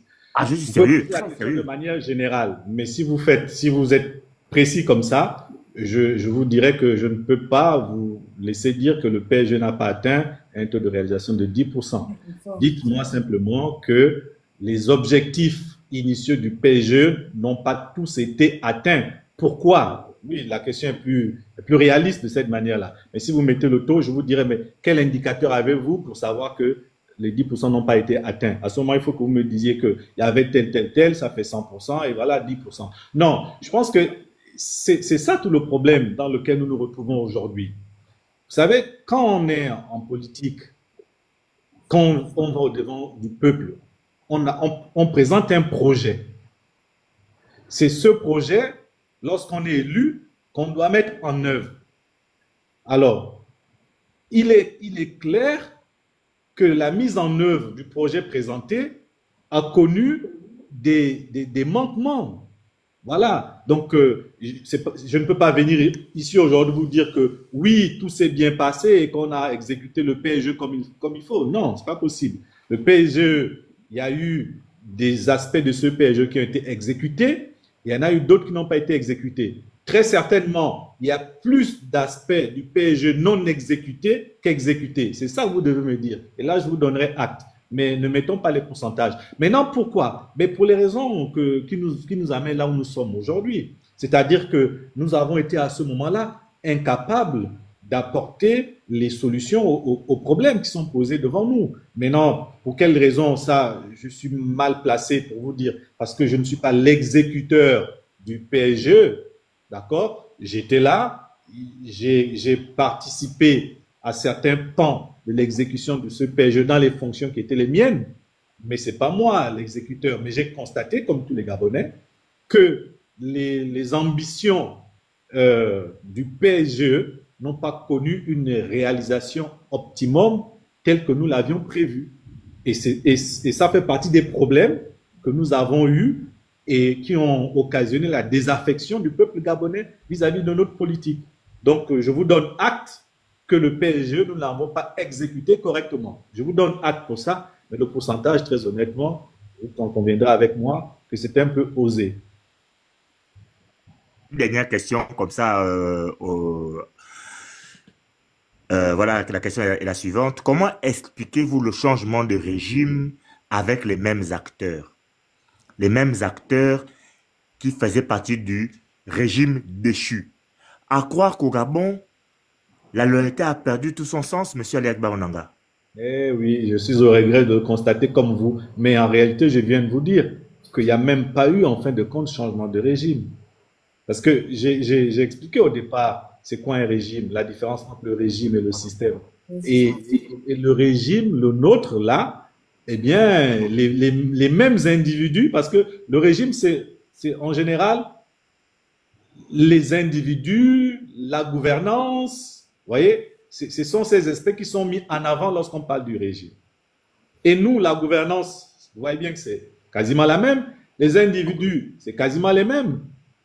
Et je vous ai dit que peut-être même inconsciemment, le choix du terme restauration, ça participait de leur volonté de ne rien changer. Parce que s'ils voulaient changer de système, il me semble modestement que ce n'est pas restauration. On aurait simplement dit création de nouvelles institutions, ou voilà, tout simplement. Mais quand on parle de restauration, alors qu'on a fait le constat que antérieurement les choses se sont mal passées, que le régime antérieur n'était pas bon, n'était pas conforme aux aspirations du peuple, à ce moment-là, on ne restaure pas. À ce moment-là, on change complètement. Donc, dans leur idée, c'était la continuation du même régime. C'est juste la cosmétique, voyez. On a fait de la cosmétique en changeant quelques personnes, en transformant, mais c'est les mêmes. Je vous dis, là, par contre, si vous me dites que 90% c'est les mêmes 10% les nouveaux, je vous donnerai acte pour ce régime. Parce que c'est quasiment les mêmes qui ont été recyclés. Aussi bien ceux de l'époque du président Omar Bongo que ceux de l'époque d'Ali Bongo, c'est les mêmes qui sont là à 90%. Et peut-être 10%. Voilà. Donc ça, c'est le régime. Donc il n'a pas changé. Le système, ça aurait été les institutions, une nouvelle vision politique. On en est loin. Donc n'allons même pas au système. Restons simplement au régime. C'est encore le même régime. D'accord. Une dernière question que ça pour terminer, Princesse, si tu permets. J'ai envie quand même qu'on revienne sur le régime actuel que vous dites vous-même est le même qui gère le pays. Quel conseil aujourd'hui vous donnez au peuple gabonais? Puisque apparemment c'est le même régime. Quel conseil vous donnez aujourd'hui aux Gabonais qui vous écoutent? Ils sont 700, 800 Gabonais connectés sur ce panel. Moi, le conseil que je donne aujourd'hui, c'est que la libération voulue par le peuple gabonais, il n'y a que lui-même. Il n'y a pas de fatalité. Là, je fais l'amer constat que, je l'ai dit tantôt, que les Gabonais suivent aveuglement les personnes qui hier leur ont promis du renouveau. Les Gabonais suivent ces personnes où? Mais dans le même système, le même régime. Donc, le peuple doit comprendre que ce qu'on leur propose aujourd'hui, c'est pas de nature à créer le Gabon nouveau auquel ils aspirent. Le système dans lequel le régime actuel, c'est le même régime qui recycle les mêmes méthodes, qui recycle les mêmes personnes, les mêmes habitudes et dans certains cas, empire. Donc, le peuple, c'est à lui-même de se libérer. Et ce peuple avait, par cette action, ce coup d'État, tel que juridiquement on peut le qualifier, avait la possibilité de reprendre son destin en main. Malheureusement, il se trouve privé, pas par son fait, mais par le fait de ceux qui sont là aujourd'hui. Donc, il lui reste quoi? Eh bien, il lui reste ses mobilisations, il lui reste sa pression, comme vous le faites les activistes, comme nous on essaie de le faire. La communauté internationale semble nous avoir abandonnés, mais je pense qu'à un moment donné, ils finiront par se rendre compte. Le peuple se rendra compte que ce qui se joue aujourd'hui, c'est contre lui. C'est pas dans son intérêt ce qui se joue aujourd'hui. Alors qu'il avait une opportunité de transformer ce coup d'État en quelque chose de salutaire. Donc, moi, je pense qu'il n'est pas trop tard. Le peuple peut toujours prendre conscience. Au monde, un peuple qui se lève arrive à bout de toute dictature. Quel que soit le temps, quel que soit le moment, quelle que soit la force. Il n'y a aucun système qui résiste à la mobilisation du peuple. Nulle part dans le monde. Donc, ce peuple-là, voilà, s'il estime, comme vous, comme moi, comme un certain nombre, que ce qu'on nous propose aujourd'hui n'est pas de nature à satisfaire nos légitimes aspirations pour un Gabon nouveau, démocratique, eh bien, il reste au peuple à se lever démocratiquement, pacifiquement et se mobiliser pour demander que la direction qu'on nous propose aujourd'hui change tout simplement. Il faut faire la pression pour qu'aucun militaire ne soit candidat. C'est le béaba de cette affaire. Ce n'est pas nous qui avons écrit. Dans tous les textes, que ce soit au niveau africain, international, que ce soit au niveau national, avant qu'ils ne viennent modifier, il est clairement établi que les militaires ne peuvent pas se transformer en acteurs politiques. En tout cas, pas au moment où ils exercent leurs fonctions. Et si on veut devenir un acteur politique, on le fait conforme aux règles. On ne modifie pas la loi séance tenante pour devenir. Vous savez, la loi, elle a ceci de particulier, que pour être parmi ses caractères, il y a l'impersonnalité, il y a la généralité et l'impersonnalité. Ça veut dire que on doit prendre des règles qui s'appliquent à un grand nombre et l'impersonnalité, à part ce qu'on appelle les mesures individuelles, pour ce qui est des lois et des règlements, ils sont impersonnels. Et pour assurer cette impersonnalité, il y a que les textes doivent être prévisibles, c'est-à-dire donc longtemps à l'avance, on doit savoir, on doit connaître les règles du jeu, longtemps à l'avance, pas séance tenante. Et là, vous avez vu ce qui s'est passé, on a modifié les règles séance tenante pour servir un seul individu. Vous voyez? Et donc, à ce moment-là, il n'y a pas de démocratie, il n'y a pas de liberté. Et ça, c'est au peuple de comprendre que ce n'est pas dans son intérêt et donc de revendiquer que les militaires, si un militaire veut être candidat, c'est son droit le plus absolu, il respecte la règle. Eh bien, pendant la transition, s'il fait partie de ceux qui ont perpétré le coup d'État, il ne peut pas être candidat. Il ne peut être candidat à aucune élection. Ce n'est pas nous qui le disons. S'il veut être candidat, il attend que le processus de transition aille à son terme, que les élections soient organisées pour mettre fin à cette transition, et ensuite, il dépose ses vêtements de militaire, il rentre sur le terrain politique et il conquiert le pouvoir politique. C'est son droit le plus absolu. Mais voilà le schéma. Mais le schéma qui consiste à avoir la tenue, organiser le processus électoral taillé sur mesure, et après dire que j'ai enlevé le vêtement pour être candidat, c'est un processus qui est biaisé et il n'y a aucune garantie de démocratie dans un tel système. C'est aussi simple que ça. Excuse-moi d'insister, mais la réponse de M. Yubege ouvre un parterre de questions. Et monsieur Ali Akbar Nanga, vraiment désolé d'insister, mais j'ai envie de vous poser la question. La première charte de la transition avec laquelle monsieur Oligui a prêté serment dit que les membres du gouvernement de la transition ne sont pas éligibles aux prochaines élections libres, transparentes et crédibles qui seront organisées à la fin de cette transition. Oui. Aujourd'hui, comment la Cour constitutionnelle de notre pays ne tient pas compte et valide sa candidature? Vous qui êtes juriste. Je ne sais pas, qui m'avait posé la question sur la Cour constitutionnelle? C'était pas vous? Non, non, c'était M. Ah, Mwanga. d'accord. Donc, c'est ce que je disais. Quand la question m'avait été posée sur la Cour constitutionnelle, j'avais demandé si on me demandait si la question était de faire le parallèle, elle avait un sens. Et là, pour dire, il se passe là, avec cette Cour constitutionnelle, ce qui a été reproché hier. Vous voyez? Donc, en quoi ça a changé? Qui est présent à la Cour constitutionnelle? L'oncle de M. Oligui. Et alors? Donc, qu'est-ce qui a changé? Donc, Hier, il n'a on pas a lu le dit texte. que le président de la Cour constitutionnelle, c'était la mère des enfants du chef d'État Omar Bongo, et donc par alliance, la mère du président Ali Bongo. Ok? Je pense que le lien entre l'ancienne présidente et Ali Bongo est même plus lâche que celui entre l'actuel président et de la Cour constitutionnelle et le président de la transition. Vous voyez? Et à ce moment-là, quelle indépendance voulez-vous qu'il y ait?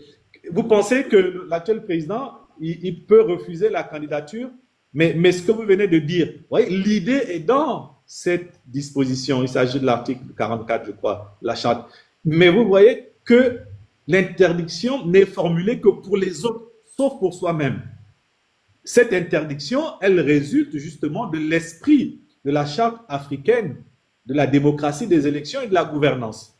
Cette charte indique dans son article 25, alinéa 4, si je ne me trompe pas, que les auteurs de coups d'État qui assurent la transition ne peuvent pas participer aux élections de fin de transition dans leur pays, ni occuper des responsabilités pendant la transition. Mais Donc, Madame la ministre de la Communication a dit que le Gabon n'a jamais ratifié cette charte-là. j'ai du respect pour toutes les personnes qui assurent les fonctions, mais très souvent, il vaut mieux, si vous m'aviez dit le ministre de la Justice ou des institutions constitutionnelles, je pourrais faire le débat, mais un ministre de la Communication ne peut pas venir parler, sauf si elle vient lire un communiqué. Puisque, en ce qui concerne cette charte, j'ai écrit plusieurs fois, il faut aller lire, je viens de donner la référence, j'ai indiqué que c'est pas parce qu'on n'a pas ratifié, mais d'abord moralement, on a signé cette charte, oui ou non?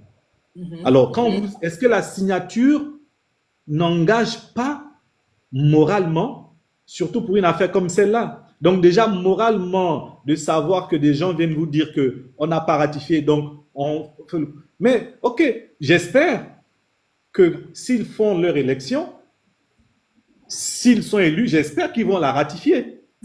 Parce que s'ils ne la ratifient pas, la suite est connue, c'est ça, non? Ok, donc je leur souhaite de faire l'élection, ensuite de ratifier le lendemain. Vous voyez que ça n'a pas de sens. Et en plus, j'ai expliqué que juridiquement, nous avons signé cette fois-ci une charte importante.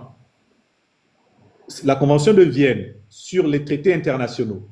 L'article 18 de cette convention fait obligation aux États qui signent des conventions avant la ratification de respecter l'objet des chartes signées. Or, l'objet de la charte africaine de la démocratie, des élections et de la gouvernance, c'est quoi? C'est justement de prévenir les changements de régime anticonstitutionnel. Donc, à partir du moment où on a signé cette charte et qu'on a ratifié la Convention de Vienne, eh bien, la disposition s'applique à nous. Ça, c'est juridiquement. Mais même politiquement, l'Union africaine est fondée pour garder la stabilité dans les États africains, est fondée à dire que les dispositions de cette charte, mais politiquement, elles peuvent s'appliquer à un pays. Donc, ce sont des arguments qu'il ne faut pas venir mettre sur la place publique. Ça n'honore pas un pays. Je pense qu'il faut qu'ils continuent à faire comme ils font, mais ne pas venir dire que, voilà, on n'a pas ratifié. L'argument n'est pas suffisant. Mais monsieur, j'ai envie de dire, excuse-moi, j'ai envie de dire que même sur le principe de la parole donnée, en réalité, monsieur Oligui ne peut pas se présenter à cette élection présidentielle parce qu'il a dit qu'il est venu et qu'à la fin du processus de la période de transition, qu'il allait organiser des élections libres et transparentes et qu'il allait remettre le pouvoir aux civils. Il avait dit au départ que c'était pas son intention que de rester là. Donc, sur le principe seulement de la parole donnée. Et ensuite, si on va dans la charte, vous êtes juriste, vous nous direz, dans la charte, il est clairement dit que ceux qui ont pris part, ceux qui ont été au gouvernement de cette transition-là, ne peuvent pas prétendre à cette élection présidentielle. Monsieur Oligui a été ministre de l'Intérieur, ministre de la Défense. À partir de ce moment, en principe, il ne peut pas se présenter à cette élection. Vous savez, le sport favori de cette transition, c'est la violation de la loi. C'est le sport favori. Donc, tout ce que nous disons qui relève de la loi, pour eux, l'application de la loi, c'est quelque chose de tout à fait secondaire. Ils font peu cas. Ce que vous dites, c'est exactement ça. Le président de la transition, la preuve, pourquoi très rapidement il a laissé ses fonctions? Parce qu'ils se sont rendus compte que effectivement, il venait de commettre un impair. Parce qu'en effet, il a été ministre de la Défense et ministre de l'Intérieur. Et sur ce fait-là, l'article 44 alinéa 10 de sa charte lui est bien applicable. Et sa candidature ne peut pas être retenue sur ce fait seulement. Mais vous voyez bien que le ministère de l'Intérieur a retenu. Vous voyez bien que même si vous allez aujourd'hui à la Cour constitutionnelle, personne ne va écarter cette candidature. Donc cette candidature, elle viole la propre charte de la transition, clairement. Mais en plus, vous parlez de la parole, princesse, mais vous n'avez pas suivi le 13, je crois que c'était le 13, le président de la transition a fait une déclaration disant que, en fait, des propos qui sont une insulte pour l'intelligence collective, qu'il avait dit qu'on rendrait le pouvoir aux civils, il n'avait pas dit qu'il ne sera pas candidat. Vous voyez?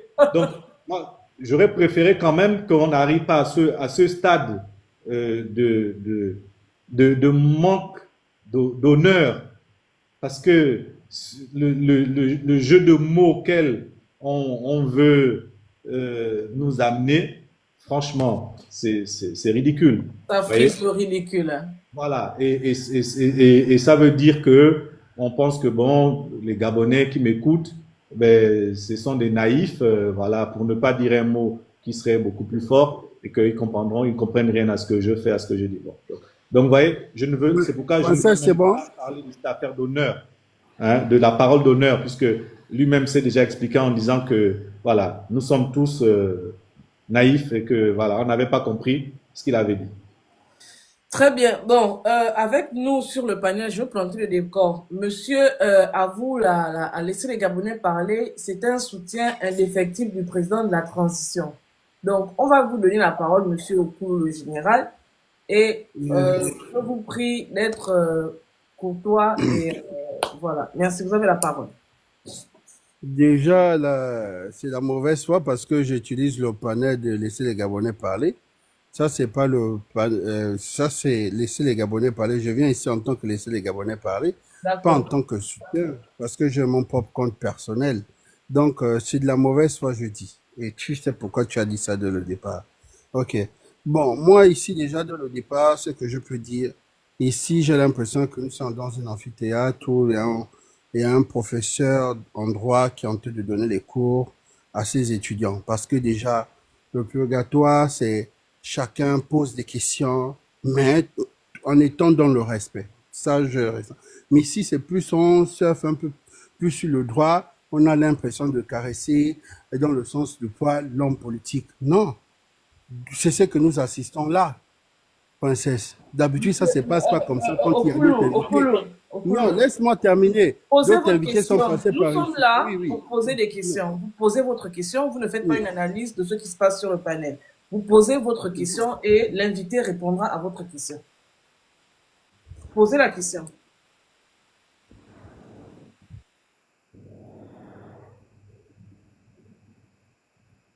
Mais Okoulou, vous fermez le micro comment?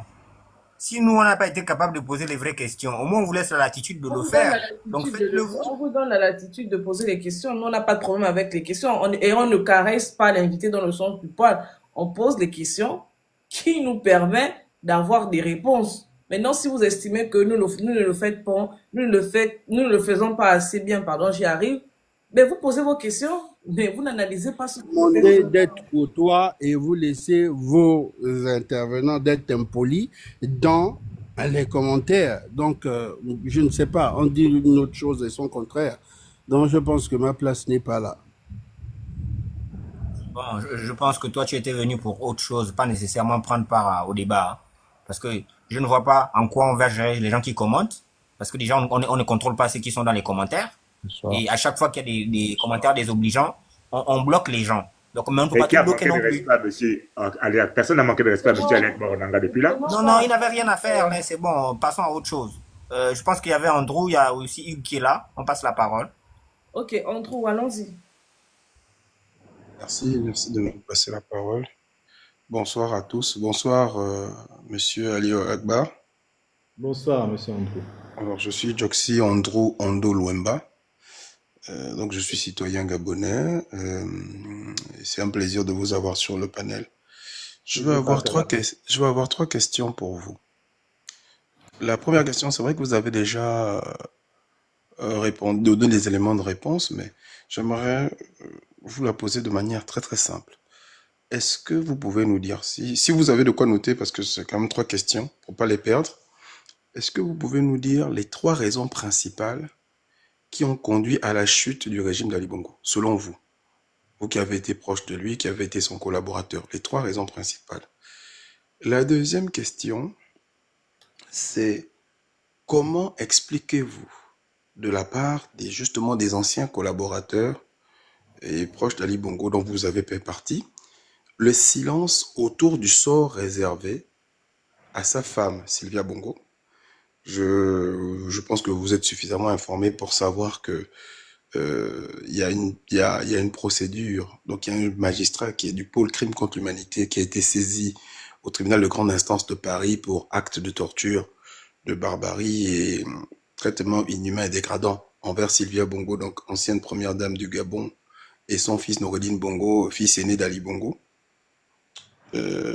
Comment expliquez-vous l'absence de réaction publique des anciens proches et fidèles d'Ali Bongo sur cette question? Parce que on parle quand même de choses très très graves. Et c'est dans ces poursuites, il y a clairement cité des officiers supérieurs de la garde républicaine, dont l'un des frères du président actuel, le président de la transition, donc le colonel Bibambi Nguema. Il est poursuivi dans le cadre de cette affaire, avec d'autres, hein, avec d'autres.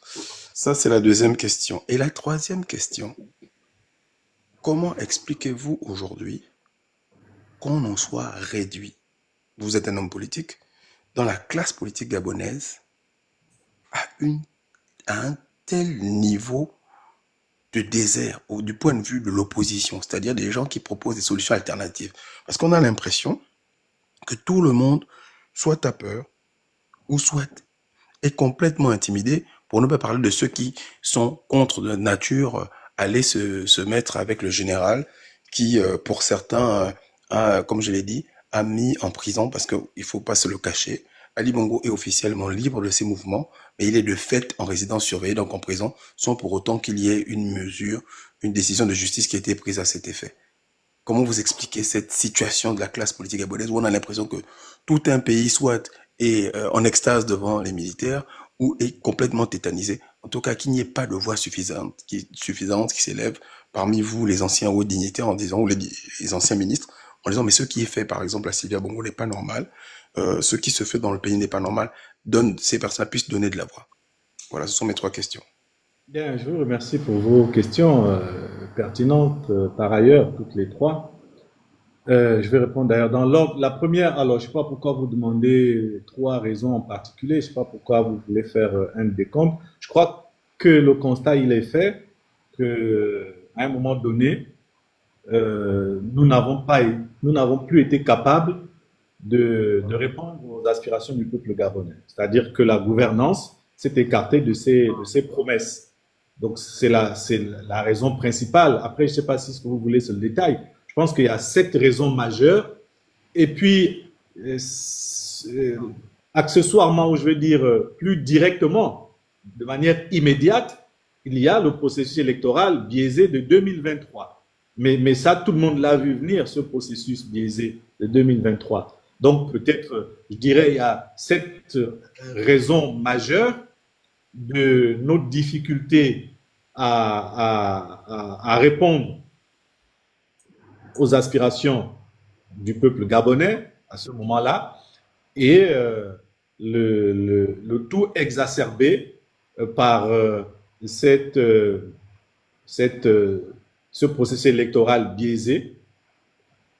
Et voilà, les raisons, j'ai envie de dire, il y a la raison principale et il y a une raison immédiate qui a conduit à la chute du régime en 2023. Voilà comment je pourrais vous répondre sur cette question-là. Étant entendu que je n'ai pas besoin d'évoquer le détail, les questions de détail, elles sont connues, les problèmes de détail, ils sont connus. Donc, faire la liste aujourd'hui, je ne pense pas que ce soit le principe de cette émission, juste de reconnaître qu'en effet, quelque part, c'est vrai, c'est avéré, nous n'étions plus en phase avec les aspirations du peuple gabonais. Ça, il faut avoir l'honnêteté de le reconnaître.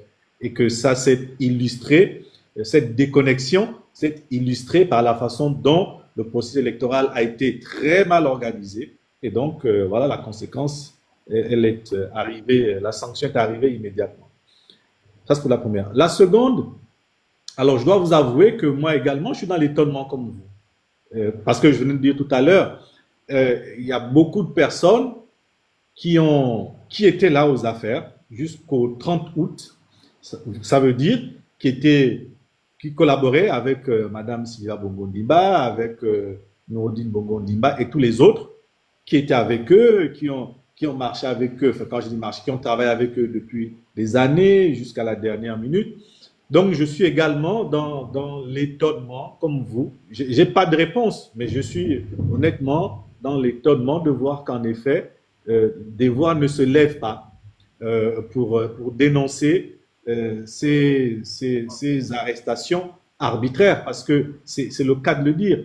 Ces arrestations auraient pu être légales et légitimes. On aurait pu leur donner tout le caractère légal et légitime en laissant la justice jouer pleinement son rôle jusqu'à la fin.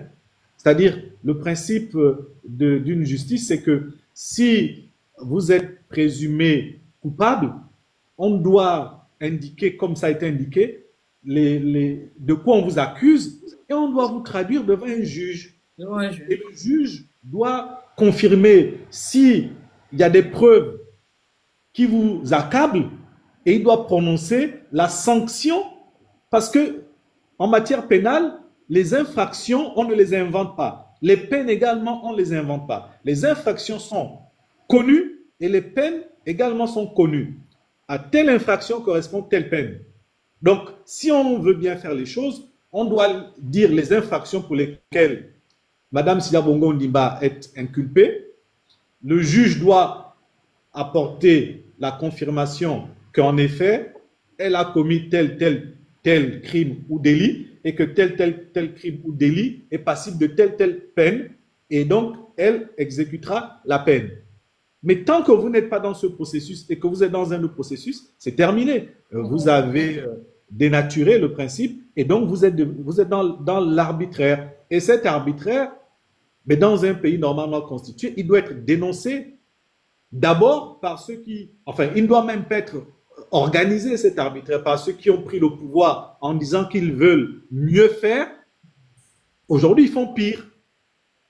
Et tous ceux qui soutiennent, mais ils sont en train de soutenir une dictature. Ils sont en train de soutenir, j'ai envie de dire, le retour à pire que ce qu'ils ont prétendu combattre. Tout à fait. Voilà. Donc, et je dis le fait qu'il n'y ait pas grand monde qui dénonce, alors que Mme Sylvia avait beaucoup de personnes qui étaient avec elle, qui étaient derrière elle, qui étaient ses soutiens. Voilà, je suis moi-même dans l'interrogation, je ne me l'explique pas. Mais monsieur Onanga, on ne devrait pas dénoncer parce que on a été derrière quelqu'un pendant que cette personne-là était pleine aux as ou bien bénéficiait d'une certaine aisance. Nous devons dénoncer tout simplement parce que c'est contraire à l'état de droit. Oui, non, mais je répondais à sa question. Il disait que ceux qui étaient au pouvoir, donc qui étaient les soutiens de Madame Sylvias, qu'ils étaient avec elle, parce que je réponds à sa question.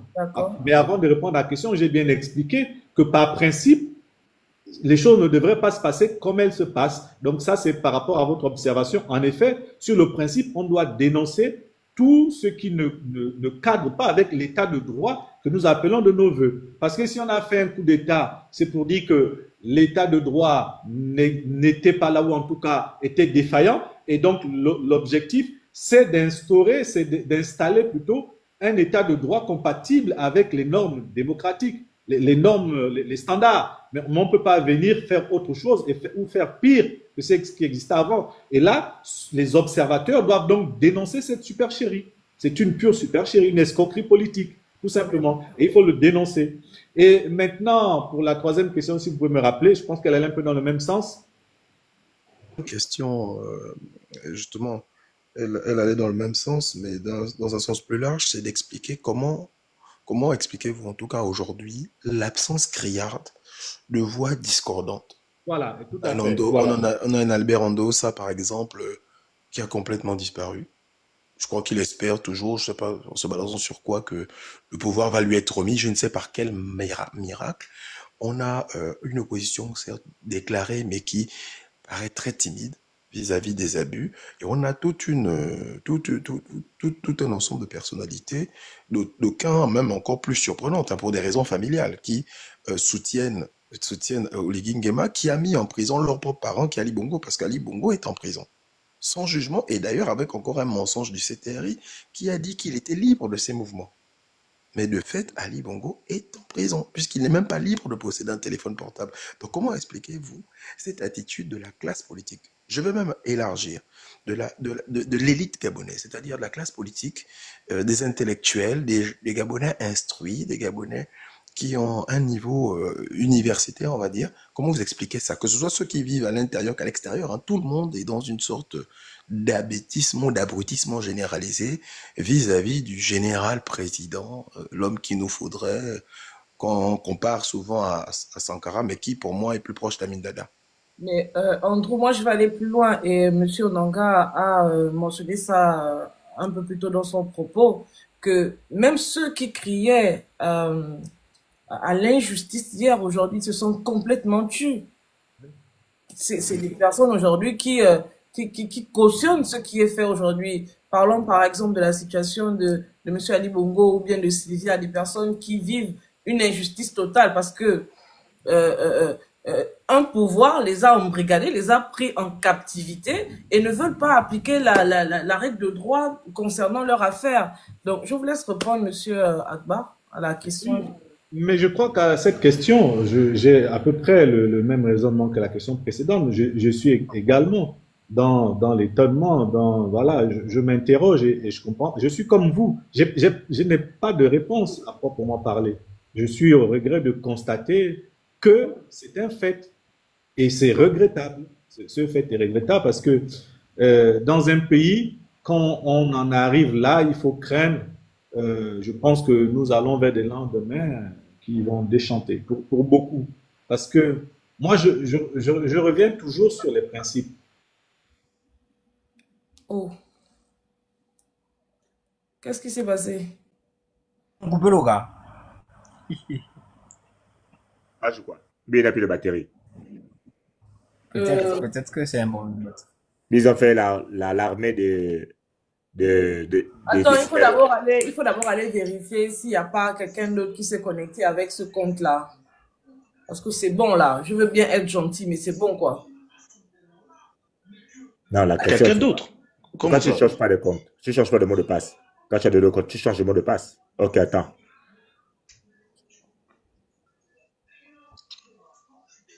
Je l'ai vu arriver. Ah, c'est peut-être une erreur des manips, hein, je pense. Non. Il va nous dire. Il faut changer de mot de passe quand tu donnes au prochain, tu changes de mot de passe. Oui, parce que... Ou bien c'est Okulu qui est parti signaler. Vous êtes mauvais. Okulu aussi, c'est un blagueur. Oh. Monsieur Onanga, est-ce que vous pouvez vous reconnecter?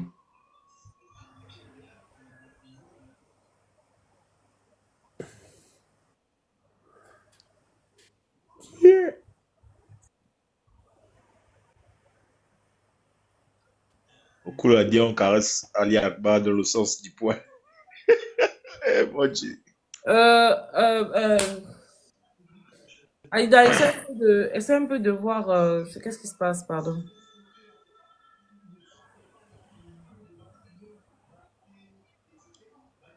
Je me suis reconnecté, il est là. Ok, ok. Je vous refais la demande. Ouais. Non, je pense pas.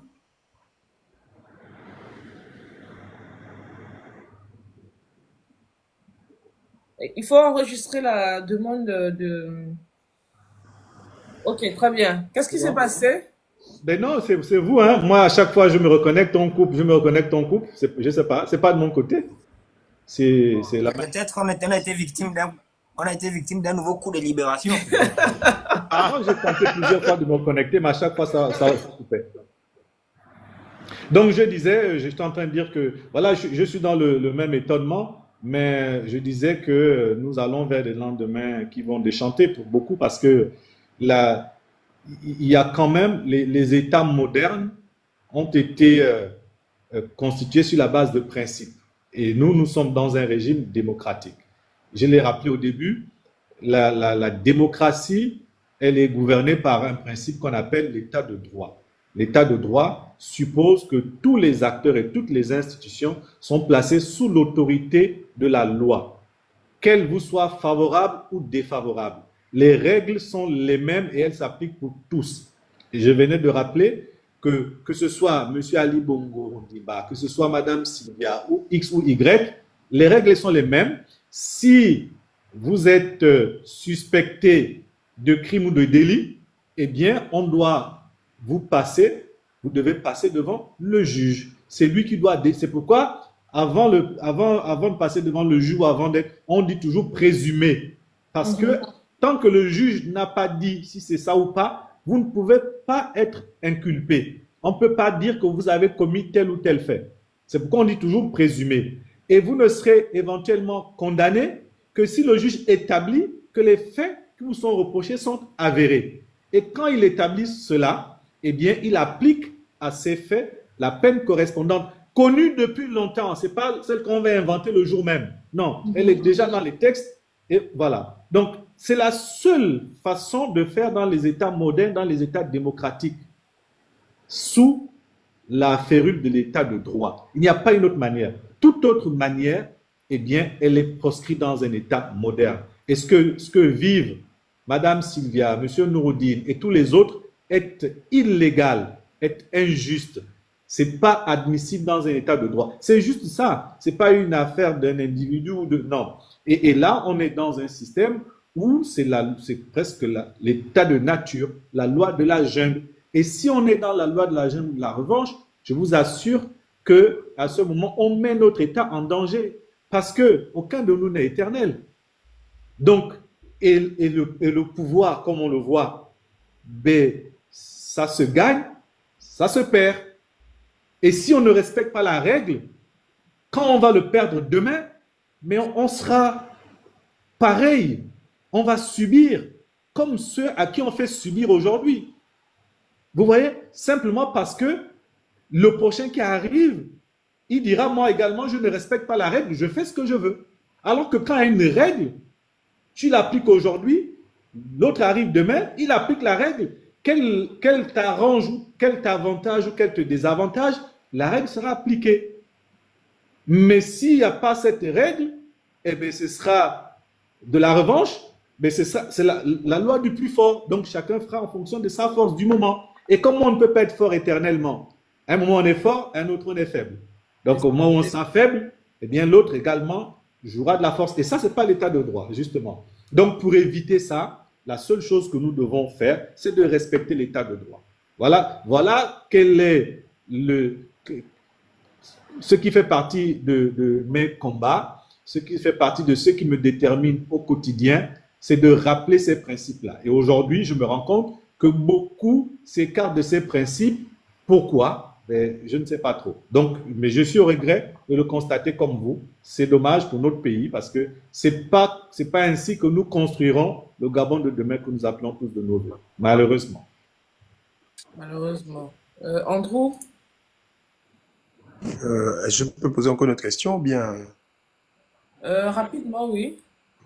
Alors, justement, Monsieur Ali Akbar Onanga, vous avez parlé de la situation de la classe politique qui a totalement démissionné, de l'élite intellectuelle gabonaise qui a totalement démissionné, et même des Gabonais les plus à même de contester, parce que vous savez que la politique consiste à de procurer le plus grand bien au plus grand nombre, et que pour ce faire, il faut confier les affaires de l'État aux plus capables.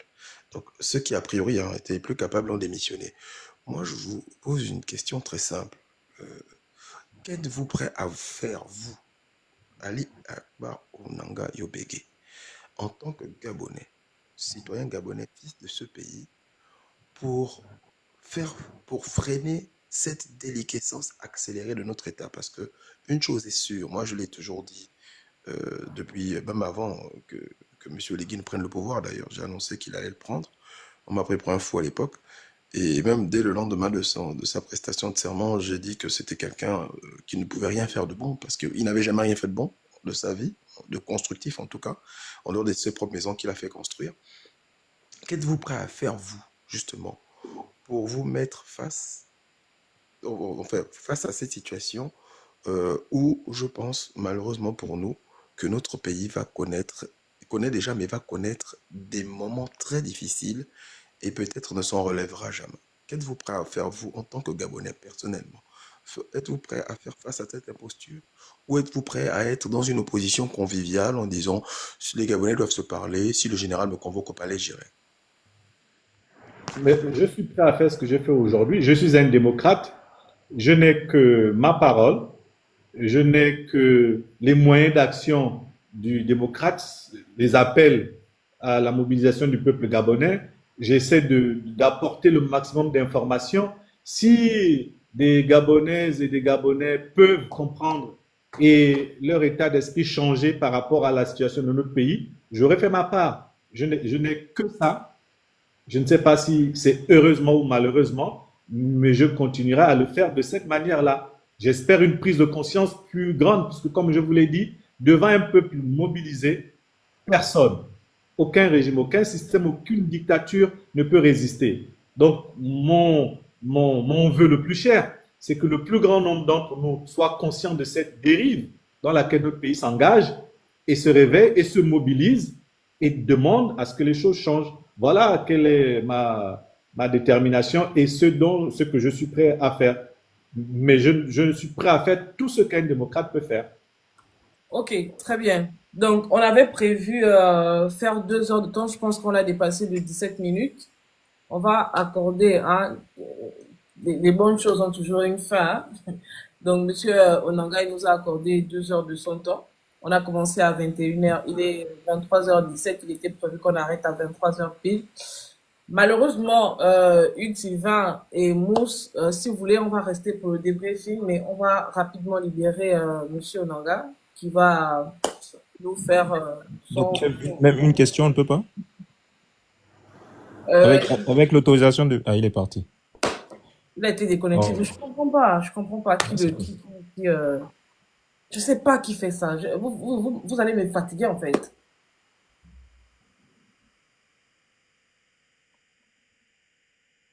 Les gens qui se battent pour le développement du Et donc, pays, c'est ça princesse, là. on peut quand même poser une question, On peut laisser si les ça ne questions, dérange on peut pas. poser une question, on vous les laisse, comme ça, vous allez Une lui seule, poser. une seule, pas personne. Et puis, On va essayer de faire monter pour qu'il fasse le mot de fin. Oui, je sais que c'est pas lui. Je soupçonne quelqu'un. C'est les gens qui sabotent. C'est pas grave. C'est moi la maboule. Je vais enlever vous tous du compte là. C'est pas un problème. ce sont les modérateurs. Toi, comme c'est toi, je vais te dégager de là. Peut-être que tu ne veux plus regarder le live. C'est un modo. Non, c'est pas Mono, c'est quelqu'un qui est perdu. Donc, princesse, je Ok. voulais quand même poser une question et vous la laisser, comme ça vous pouvez lui Non, on va transmettre. laisser Mais il à, faut déjà qu'il revienne.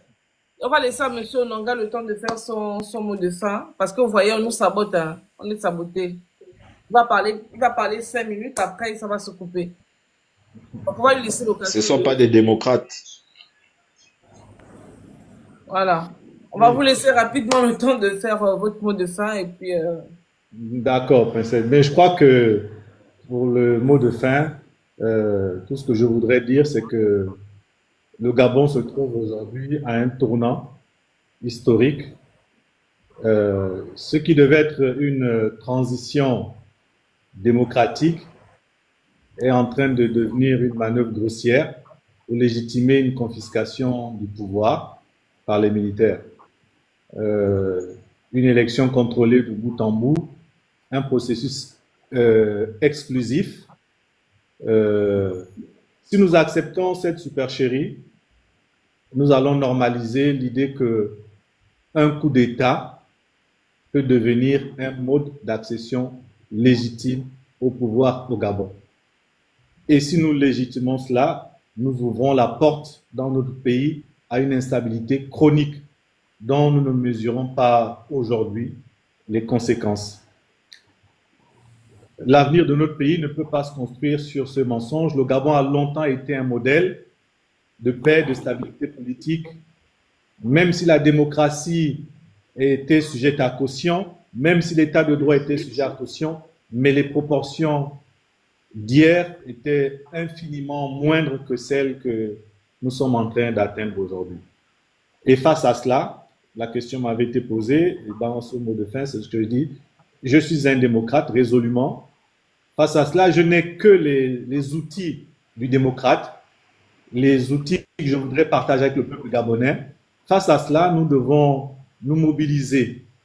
Nous devons défendre la démocratie et la souveraineté populaire. Face à un peuple déterminé, aucun régime ne peut résister. Qu'il soit oppresseur, qu'il soit dictatorial, qu'il soit injuste, aucun ne peut résister.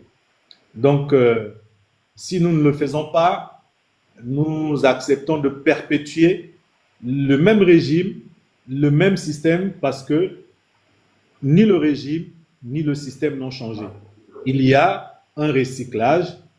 Il y a aujourd'hui la manifestation d'un opportunisme cynique de la part des acteurs politiques, que ce soit certains du régime déchu, que ce soit ceux qui hier prétendaient être dans l'opposition. Les principes sont ignorés. La démocratie est en danger au Gabon. Donc, voilà quel est mon mot de fin. C'est cet appel à la mobilisation de tous les démocrates. Et je suis convaincu que si cette mobilisation est suffisamment forte, ben, elle influencera le débat politique dans le pays. Et j'espère que cette influence du débat politique conduira à ce que nos aspirations les plus légitimes puissent être satisfaites par l'avènement de ce Gabon nouveau que nous appelons tous de nouveau. Merci à vous, Monsieur Onanga. C'est moi qui vous remercie. Merci à tous les panélistes. Merci à tous. Et désolé pour ceux à qui je n'ai pas pu... Bonne soirée à vous. Merci beaucoup. À très bientôt, j'espère. On espère vous revoir d'ici là. Ce sera avec plaisir. Merci. Bonne soirée à vous. C'est moi, merci. Voilà.